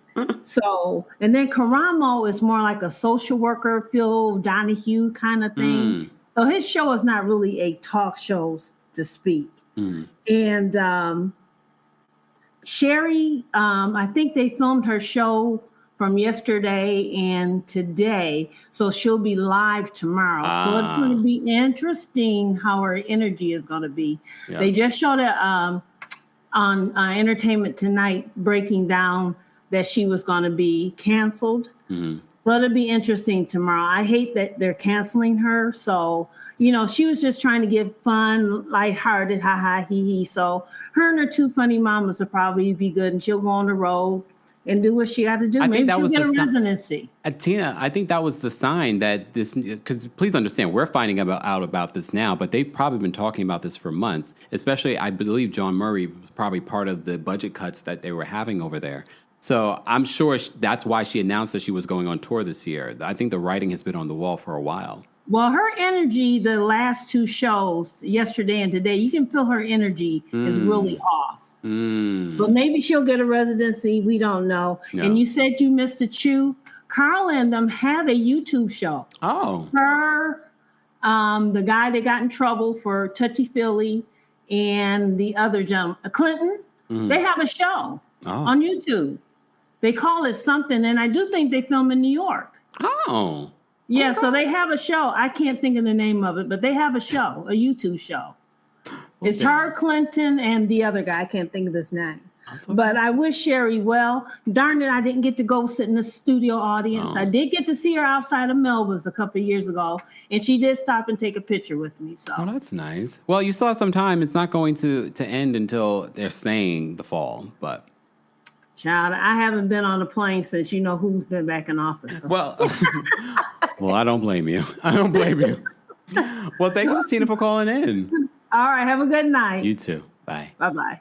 All right. Let's get to some more callers. Jasmine's backstage. We're going to bring Jasmine up next. Guys, don't forget to like the video if you haven't already. It's a free way of supporting the channel. Jasmine, what did you want to share in regards to Daytime Talk? Good evening, Kempire. Hey. Happy Black History Month. You too. Okay, I wanted to share. I appreciate you bringing this topic up because I'm a big media person. I'm not trained in it or anything. I didn't go to college for it, but like you, I grew up watching the shows and the reality shows, the talk shows, all of those things. But one of the things that I've always just appreciated about talk shows or radio shows that are really good, or even like your show, is just the stories that people are able to tell, right? And I think for me, I have been concerned about that for a while, for like a couple months, maybe since like last summer.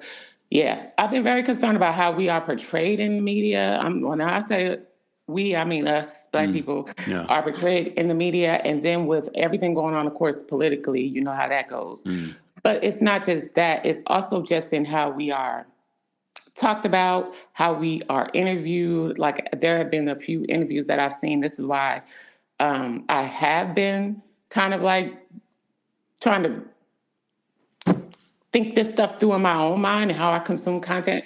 Because there's been like quite a few interviews that I've seen of people who are on different shows.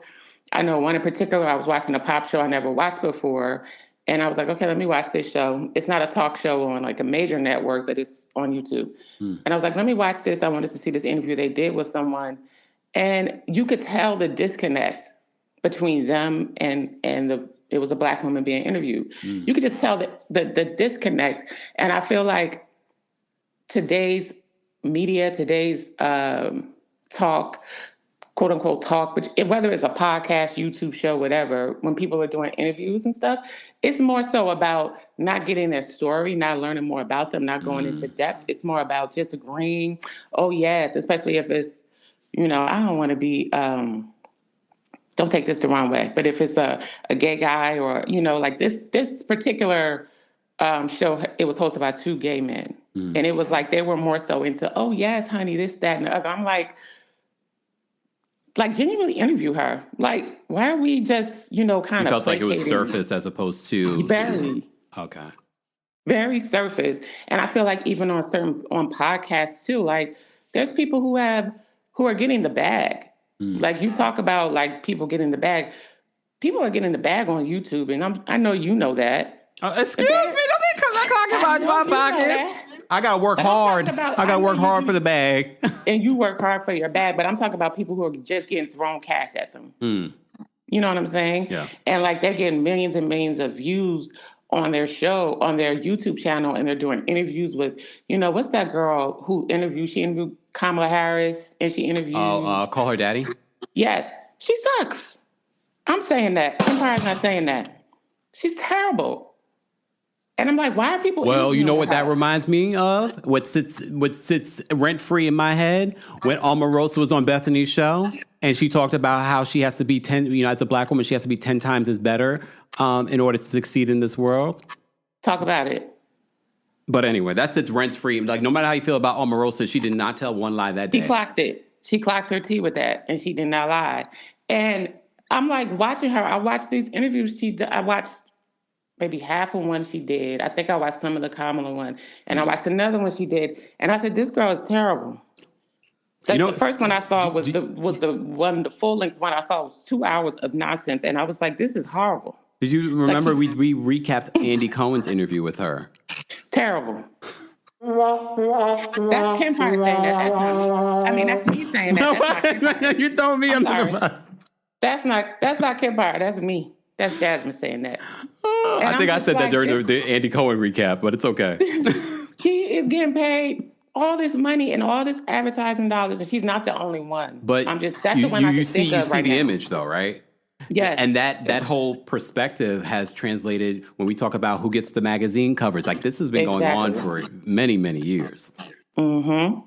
Yes, exactly. So I don't want to take up too much time, but it's just, for me, that's where my concern lies. Where, like, I understand how we feel about J-Lo.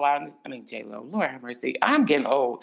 I understand how we feel about J-Hud and, Sherri Shepherd and all of that. But my concern lies in who's going to tell our stories? Because they're already pulling our scripted shows. I've watched certain podcasts and who have, like, uber talented people like yourself. And I'm just like, why? It just, for the life of me, I'm like, media knows these people are here. The higher ups know these people are out here. But they're just not giving them the opportunity, the chance, and they're good. Like, you guys are good at what you do. And that's the stuff that frustrates me.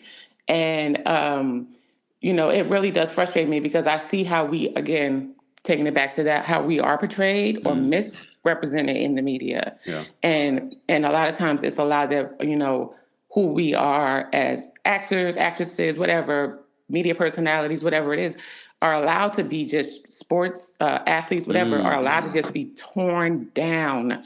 And nobody really is able, with a loud voice, to counteract that or to tell our stories. So for me, outside of just the gossip and all that stuff, my biggest gripe with all of this is just like, who's going to tell our stories and who's going to tell it good? And I appreciate you so much for putting that language to it. What did you say about we need people who are, basically good at what they do? And it's true. Like, we really do need people who are good at what they do. And even though there are people who may have journalism degrees and things like that, but sometimes even they, for their money, they just fall into, let me shuck and jive. You know what I mean? Instead of actually Stephen Smith. What? Who said that? Who said that? Who said that? Who said that? What? Oh. Yes. But yes, agreed. So can you imagine me saying that on daytime television? I'll be like, yup. Like, yup. I know Wendy would have said it. All right. She sure would have. But yeah, so that's all I wanted to say. I'm just more so concerned about how we are represented or not being represented, and how much harder it is for us, how our voices to be heard nowadays, because everything is so spread out. Like, I don't think it's a lack of attention, because there's attention. It's just spread out all over the place. Yeah. Because there's so many media channels outside of just traditional media. So it's not that people aren't paying attention. Trust me, because I work from home. I see a lot of stuff on my downtime for work, and I be like, y'all got a lot of time. Y'all got a lot, 8-hour TikTok lives. Y'all got time. It's not that people don't have time. They do. It's just, or attention. It's everything is spread out. You know what I mean? So spread out all over the place. So for me, it's just about getting that dynamic personality like you talked about, or personalities who are trained and who are knowledgeable and who know how to conduct the interviews, be involved, not try to just be messy just for messy's sake. Like, there's a place for that. But it for me, it can't just be all the time. No. And that's just personally me. But that's where diversity is great too. But nobody want to talk about that anymore. Well, they're trying to get rid of DEI, so you know that. You feel me? All right. But that's all I wanted to say. I appreciate everything you do, Kempire. Thank you, Jasmine. Have a good night. You too. Bye. Guys, just joining us, don't forget, we are live. We're talking about a special hot topic, and I want to continue this conversation for the replay crew as well. So please feel free to share your dissertations on if you think daytime talk is dead, or what you think needs to happen in daytime talk. We need to evolve.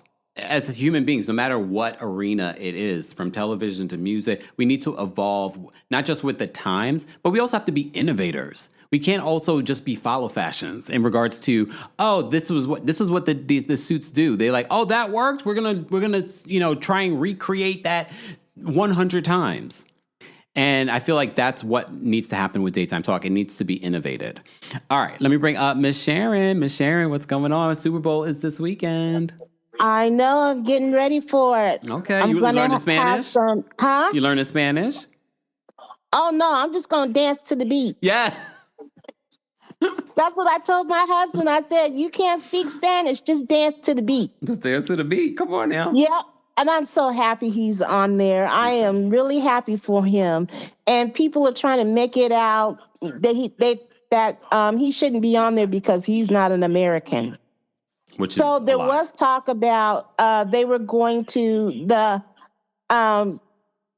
do their own thing. They're going to turn it off during the halftime and have another like halftime show with like George Strait and Kid Rock and people of that nature.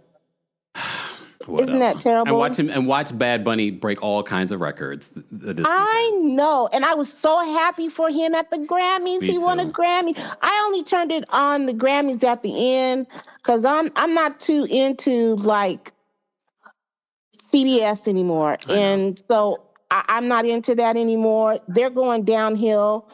And these talk shows, I don't know what's going on with them, but to tell you the truth, I don't watch talk shows. The only time I've ever watched a talk show basically is when Wendy Williams was on. I used to watch her, but not every day.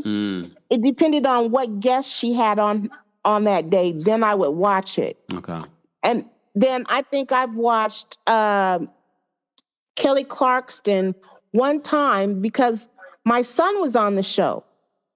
Excuse me? Yeah, my son was on the show. Doing what? Well, she had interviewed a guy that had wrote a book, and I think he used to be a professional football player. And he was talking about, basically, it was like how fathers step up and do their daughter's hair. And so what happened was, I think my son started this because what happened was he had did his daughter's hair while his wife was away at I think she went to Yale University to take some classes because she's a teacher and she was getting her doctorate's degree. Okay. And so it was the first time he was like left alone in charge, to do his daughter's hair while she was gone. So he just did like he took like a video, but it wouldn't fit on his phone because the video was too long. So what he did was, like in a what do you call it? In a text, like a text message. I think he was trying to send, but the video was too long, so he decided to do it on YouTube because it was longer. Oh. Yeah, if you look it up, you'll see it. It's Derek Culpepper. Oh, okay. Yeah, and so he was doing his daughter Linda's hair. So this YouTube page just blew up. Blew up. Over hundreds of thousands of people saw it and liked it. And so other fathers, started doing their daughter's hair and posted it on social media. So she had like two other guests on there. I think like 2 other or 3 other fathers on there. And my son Derek was one of them. Wow. Okay. Yeah. All right. Well, look at y'all. So that's the only time I've really watched. That's a reason to watch. Yeah. And then I'm older. So back in the 80s, I was going to college, and then late 80s, I got a job, got married, moved out of state, worked, came back, worked. I worked up until 2015. So then that's when I retired. And then once I retired, I wasn't going to sit in the house. So my husband and I bought an RV. So we started traveling. And so we stopped traveling because we got rid of the RV because I don't think my husband really enjoyed driving it and hooking it up to the truck anymore. That's a long story, and then I had health issues. And so now I'm stuck in the house. That's why I don't really go anywhere. So, but still, when I'm stuck at home, it's a rotation every day. I watch my morning news on CNN, and then I watch. I go on YouTube, and then I watch Don Lemon, which I hope Don Lemon does not go for a network talk show. But I know he really wants it, but I hope he doesn't and just stays on YouTube because he's free to do what he's doing, what he's doing now. Yeah. And so, and then after that, you come on right after him, and I watch you on YouTube. So then after I get finished watching you, then I turn it over and I watch DJ Richie. Okay. Well, that's my day. Okay. So then, and you are the demographic that used to watch daytime talk shows, the retirees, and apparently you're not watching either. No, okay. I'm not. Well, on that note, Miss Sharon, I got to let you go because it's getting late and I haven't even eaten today. Oh, my goodness. I ate. I'm sorry. I'm happy that you ate. But thank you so much for calling in. All right. Bye-bye. Take care. All right. Shout out to Miss Sharon. Jasmine says, Jasmine, first of all, happy 1 year anniversary of being a member here on the channel. Guys, become a member. It's a cool option to be here. I almost made this a members only live chat. Jasmine says, Kemp, I love that hoodie. You can, hold on, let me take this down. You can get this at thehouseofkempire.com along with our coffee mugs too. Look, you can get Are You Okay merch. All of this is available. If you want to be twerking on a fence, okay, or you can get the Are You Okay sweatshirt too. Okay, twerking on a fence. I ain't twerking on a fence when it comes to these hot topics today, though. I am not twerking on a fence. And it's like a nice, comfy hoodie.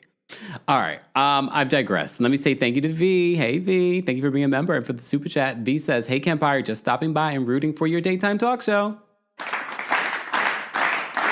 It's going to be a thing when you guys are in the audience and be like, this was my username on YouTube. I used to watch you all the time on YouTube. Now I'm watching you in studio. Right? Right. Reporter Liza? Reporter Liz, right? Adiola?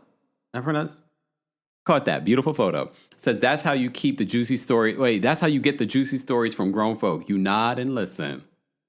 Okay? All right. And I appreciate everyone being patient in the chat. Okay? Oh, wait. Kempire, would you like my Goya cookies? What's that? Are you being appropriate, Maureen? Wait, Goya cookies. Hold on. All right. Let me bring up Anthony. Anthony, what's going on? Hey everyone, Anthony calling from San Diego, California. How are you today, Kempire? I'm well, how are you? Good, thanks. So in terms of daytime, for me, I'm honestly not so sure. I'm not surprised at all for these cancellations. Yeah. At least for me, I am a 31-year-old man. In terms of watching daytime, my time was around 2015, 2016, watching the Wendy Williams show, and as well watching the real daytime back when Tamara was on at the show at the same time. Yeah. So my terms of daytime was a bit different than how it is today. I feel like Sherri is a bit cheesy. Kelly Clarkson is just Kelly in a good way. Yeah. But everything else in terms of daytime, I can easily get in a 1-minute clip on TikTok or on Instagram. It doesn't seem like something that I need to take a time out of my own day and to go and watch on live TV. There's just nothing to like hold on to or at least grasp that got my attention to watch it live. I'm not sure what they need to do in order to get that attention. Because back then, I guess from my, I was going to ask you, but you did say like you watched the real, you watched Wendy. What was happening then that captured your attention? I just feel like it might be the demographic as who's staying home at this time. Because for me, I guess because I was born in the 90s, I guess I'm a millennial. So I Look, I almost fell out my chair. So I would be at home at that time because I wasn't working during the day. And I knew those women. I knew Wendy from my mother, and I knew The Real because everybody from, childhood TV shows, music, like they were currently, I guess, celebrities. So I knew their faces from, current events. Yeah. But everyone else today, it's just mainly their own show. If not, I'm not sure, but I'm just not in that world of like what's current today. It's just more of like what's more for myself. And in terms of like the general public, I guess we're not really in the same page because why are these shows getting canceled because of low ratings? Yeah. I'm sure their social media following is huge in terms of numbers and views, but in terms of ratings, that's really where it's at. Even if they were to place it during a streaming service, I'm not going to go and open an app to watch a full show if I can just watch the main points of interviews during a 1-minute clip. No shade to, daytime, but I just don't know where it's going to go. If it were to end at some point, again, I wouldn't be surprised. I feel like nighttime would be the next one to go. And then good morning shows would be here to stay forever just because it's easier to watch the news while you're getting ready to start your day. But lastly, I do feel like the future would be like for internet, for like, for YouTube, for like TikTok lives or anything like that. For me, for example, I watch your lives any chance I can get because obviously I feel like your community and also for you, I relate more to this. Like this is more my speed of, we can be a little messy. We can twerk on the fence and, just talk amongst ourselves and also get thoughts and opinions of callers. That's why I love your channel, especially because I love hearing other people's opinions. And in terms of, the daytime, I don't know. I feel like maybe some things might be staged because even for Sherri's, I watched her show, but it felt cheesy and it felt PG. It felt like a bit scripted, whereas Wendy would go off her mind, and obviously some of the comments I don't agree with. It was out of hand, but I mean, we can remember it still to this day. And even for me, I can still remember it because I went to her show, thankfully, on September 26, 2019, for one of her tapings. And thank God I actually went to it because, I mean, obviously of today. But yeah, I don't feel like daytime is that. And I'm not surprised that it's going downhill. And here's the thing, though. You mentioned a few different shows, including ours that you've watched, and a lot of our shows end up being long form. I mean, daytime, there's a lot of commercials and things like that. So it's not the length, really. It's more so about the content. Yes, but how are they going to use their 1 hour time slot or even their 44-minute time slot? Like, I don't really care, especially when they do Hot Topics, because again, Sherri is more PG. I don't know how really Kelly does hers or even Jennifer Hudson or so on. Just because, I mean, I don't know. It just feels more PG. I just want a little bit of a mess and a little bit more honesty and I guess more raw. But obviously in today's times, I think that might be too much to ask or a bit risky to do. But that's just my opinion.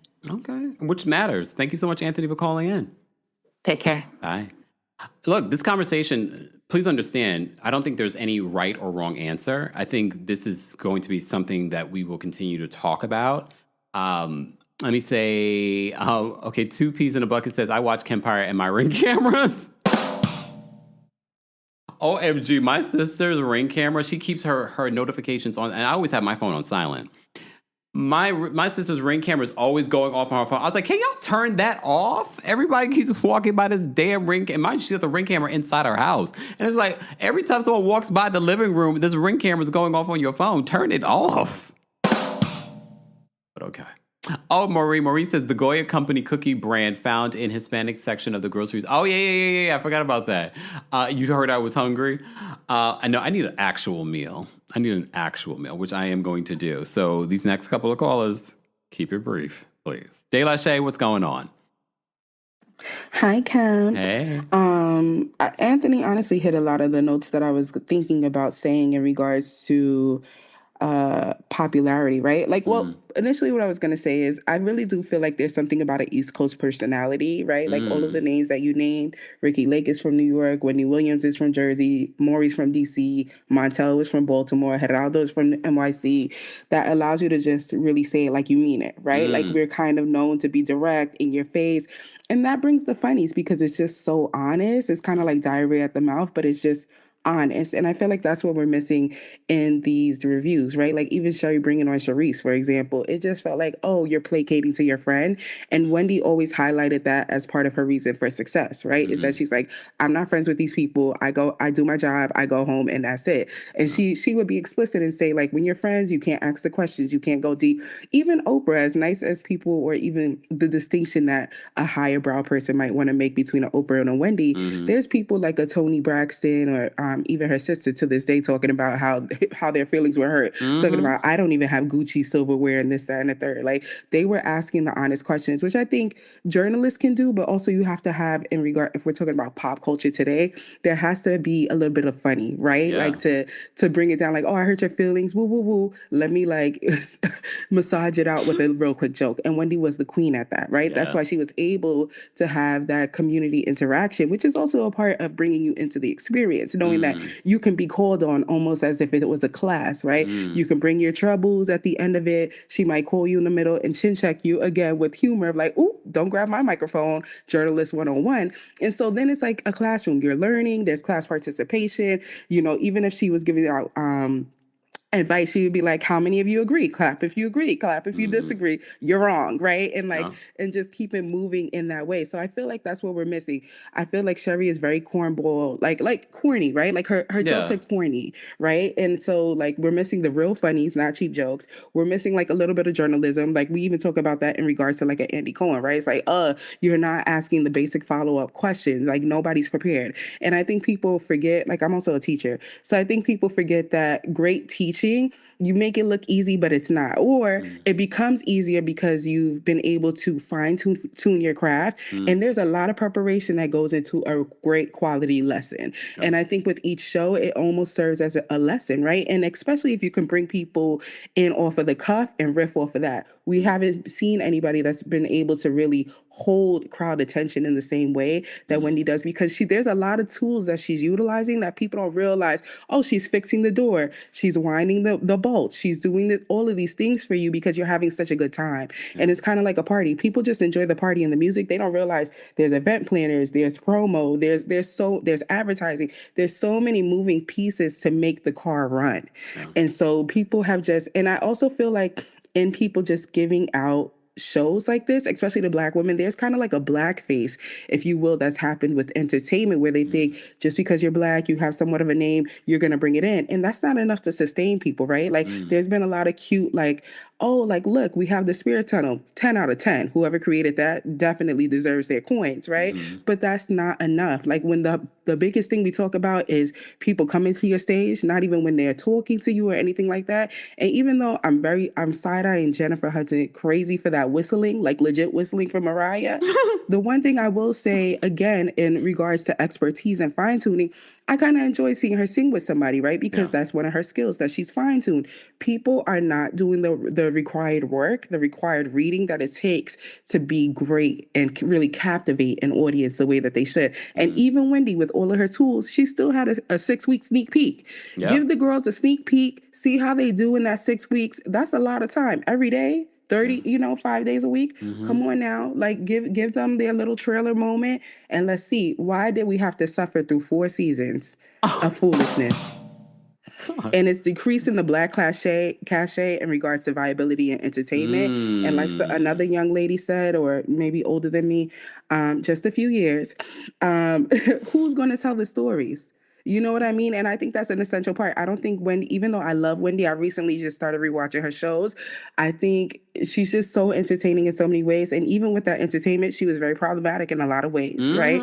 And how she would talk to women, even Black folks when we get angry. But there were always highlights of ways that she would uplift Black people. And I think that's what we miss. We've always made a distinction between white humor and Black humor. And Wendy just had it in so many ways, I think due to upbringing of being in Ocean Township and being around whiteness, but also still, she would talk about stories of like her family members bringing in iconic Black figures, right? And so she had like that unapologetic, as Black people, we bring people into community. And so I just feel like they need to be okay with investing in somebody prior to, and not just, especially like when I think about them bringing on Sherri Shepherd from The View, if you're going to go vintage, give us Star Jones, if anything, you know what I mean? Like, Exactly, because Sherri never even made a splash. It felt like she barely dipped her toe in the waters when she was on The View. There's nothing that stands out as a memorable highlight. And, The I'm a world is young flat. You don't remember millennial. that? Excuse me? That the world was flat. Just like her notes, flat. You know what I mean? Like, come on now. Like, it's just ridiculous. And so I'm just like, at least give us somebody who stood out in their prime when they were on a group. Like, I wouldn't even have been mad at Sunny hosted. Like, she's had moments that have stood out more so than a Sherri Shepherd. She's never been funny. It's always been corny humor. Even when she was on Jamie Foxx show, like it was just nothing. And that's no shade to her, or maybe it is shade. It is what it is, girl. But it's just, there's no star. We're not seeing stars, and people have to say it like they mean it. Are you calling them starless? Just like Robin, regular Robin, yes, very regular around here. It's nobody really saying it like they mean it, and we can't have people who are buddy in the system because they're not really going to give us, the real. Yeah. And then just be funny. It's entertainment at the end of the day. Yeah. That's what we're looking at. That's why the Shade Room is so popular. That's why we still love a Nene because her reads were iconic because she didn't care. And also, in the spirit of Wendy Williams, Nene brought the group back together, even though she was problematic at the end, too. But you get what I'm saying. All of that to say, I do one day hope that your dreams of being on a talk show actualize as somebody a part of the community. I hope you get there. And I say that because I do still feel like in regards to a daytime show, I don't know how supportive they would be about a visibly Black gay man, being and leading in such a way so publicly, and I say that wanting that to happen. I say that knowing that you deserve for that to happen. You clearly do the work. You clearly come prepared. You clearly care about your audience members, whether they, are long-winded like me or just are succinct and to the point. And that means something. It comes up in the fruit of what you've been able to bear in all of this time. And so, I just want to speak over your life, and I hope that your dreams are able to manifest in ways that you cannot even imagine. And on that note, have a good night, y'all. Thanks, De La Shay. And because of that, De La Shay, I'm not taking any more calls. I'm playing. I'll take these last couple of calls. But guys, it's 8:30. I haven't had a proper meal. I had some stuff to eat, but I have not had dinner. I'm ready to eat. All right. We'll bring up Dustin. Dustin, quick comment. What do you want to share? My quick comment is I don't like this. I don't like to hear this news. I think that Sherri deserves another chance. Okay. I think that she deserves another chance, and I did want to see. I did want to see Jennifer Hudson go. I don't think that Jennifer Hudson is a good talk show host at all. I watched season 1 and I haven't watched her since. I think that Sherri deserves another chance, and I think the Fox needs to give her another chance. Okay. All right. I like that. Very succinct. Thanks, Dustin. Thank you. Well, here's the thing. For those that are just joining us, we did report to you that the Sherri Shepherd show is being canceled after 4 seasons. However, the production company says that they are exploring other options on other platforms. So I'm thinking streaming. We'll see. All right, let's bring up Lee next. Lee, what did you want to share? Hey, how are you? I'm well. How are you? I've been trying to call you since yesterday. YouTube will not renew my membership. It keeps saying try again later, but hey, that's a different problem. I do not work for YouTube or their YouTube support. I know, that's a different problem for another day. But you want to know something? I grew up watching daytime talk. I watched Ricky Lake with my mom. I used to watch Oprah with my grandma. Then when I was a teenager, I watched Tyra, and then The Real came out. I dabbled with Wendy Williams. So I used to love daytime talk. And I even watched The View as a teenager just because all the political I feel like that's why I'm so knowledgeable about politics today. But I think that over the years, it has gotten to be a lot of fluff. And I think people are scared to get to the nitty gritty. You want to know what Oprah used to do? And correct me if I'm wrong, because it was when she was, primarily on when I was a kid, but she would have real people on and she would investigate them first. They would do kind of like a mini documentary. Oh, yeah. Of their lives, Oprah it wasn't was really a fluff good piece. at stuff like that. Yes. And it wasn't a fluff piece. They would go into their homes, they would go into their jobs. Like, what is going on with you? Like, that helps the viewers really connect with people and not just celebrities. Because if you think about it, we don't need any more celebrity tea. We have such access to celebrities. Their tea, they're on IG Live 24/7 telling us their tea. So we don't need to see them coming down the spirit tunnel. And we don't need to, we really don't need that. Like, and all for them just to like sit there for 20 minutes to tell us about whatever they're trying to sell us. You know what I mean? What we really do need is connection. We need to connect with people again, and real people. Like, we need to connect with Brenda that works at Rainbows, as a cashier. We need to connect with people who like just ordinary people. Brenda at Rainbows is like, how I get in it? No, like, but I want to know her story because those are real people. Like, you know what I mean? Like, I don't need to know not one thing else about Tamar Braxton. Like, never again. But I want to know about real people, and I feel like that's what daytime is missing. They're missing actual real people. So that's really all I have to say. Have you watched Karamo's show? Because I feel like that's the premise of his show, is to have conversations with real people. No, you know what? I just found out who Karamo was like last week. Well, on that note. Sorry to Karamo. Sorry to that man. He could be walking down the street and I wouldn't know a thing. Sorry to that man. Damn. All right. Thanks, Good Lee, night. for calling Get in. something good to eat. Thank you. Good night. All right. OMG. Not sorry to that man. Squirtle 101. Thank you for the super chat, Squirtle, and for being a member. Squirtle says, I blame Charisse for Sherri's cancellation. Me too, Squirtle. And when I see Charisse, I'm going to say it to her too. I'm like, you're the reason why Sherri's show was canceled. Damn.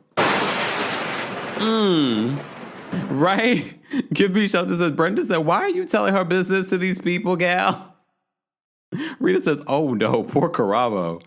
Look, come on. Look, Karamo, he'll be fine. Karamo will be fine. Thank you to everyone that called in to share their thoughts and opinions on whether or not daytime talk is dead. This comes after the news that Sherri Shepherd's show has been canceled. Kelly Clarkson has announced that her show is ending. That we also are finding out that possibly, allegedly, according to Lauren LaRosa, that Jennifer Hudson's show will also be ending. She has not confirmed any of that yet. But stay tuned. We will have you covered. And I think we're going to continue this conversation in regards to daytime talk and the way it needs to go. I think daytime talk just needs to evolve. And I think the way that they think about producing daytime talk needs to evolve. I think there are elements of daytime talk that they should keep in, and I think there's elements that definitely need to be evolved. But I think at the end of the day, you want dynamic personalities. And right now, I can't tell you one dynamic personality that's doing daytime talk right now. Just saying. Represent yourself legal. Thank you so much for the super chat and for being a member. She says, daytime is dead. Damn. Well. Corporate TV ignores diverse communities, and so we live in the internet. We have more options for creators like yourself to thrive. Hence why I think YouTube should invest in having their own studio and producing their own daytime talk shows. I've been saying that for a few years now. And I think they tried to do that. They tried to do that with Priyanka Chopra. That didn't work. But here we are. Again, an actress that has a following already, they thought, okay, that should bring in the people. It didn't. But here we are. Thank you all for being here. Thank you for everyone that liked the video. If you haven't liked it already, be sure to like it. It's an easy, free way of supporting. When we talk about support, there are easy ways to supporting a YouTube content creator like myself. Liking the video, sharing our videos with other people, telling your friend to tell a friend, engaging with the content, subscribing. Subscribing shows, and the views show potential sponsors that you're interested. That way we don't have to do multiple videos and rely on ad revenue here on YouTube that YouTube is negotiating. I have no control over the amount of videos that you guys are going to see, or the particular videos that you're going to. I have no control over that. I can just either monetize it, don't monetize it. But I want to monetize it because I got bills to pay, right? But I appreciate it. I appreciate those of you that send me Cash App, Venmos, things like that. That's really greatly appreciated too, because YouTube doesn't get their cut. But if you can't, it's okay. Because like I said, the free way of supporting people like myself and how you will discover other people, someone you might like me even more than me, is by liking my video. And then YouTube will suggest, based on the algorithm, other content creators. That's probably how you found me. All right, so sharing is caring. So tell a friend to tell a friend so we can get to 1 million subscribers and then get our daytime talk show, right? Thank you all for being here. I hope you guys have a great rest of the day. Be sure to check out the description in regards to our sponsors. And if you want your Twerking on a Fence t-shirt or your Are You Okay merch, all right? All that will be available in the description. I hope you guys have a great evening. I will see you all in the next one. Thanks for tuning in to Kempire here on the Kempire Radio Network. Don't forget to give us 5 stars on Apple Podcasts and on Spotify. For more information on the podcast, head on over to KempireRadio.com.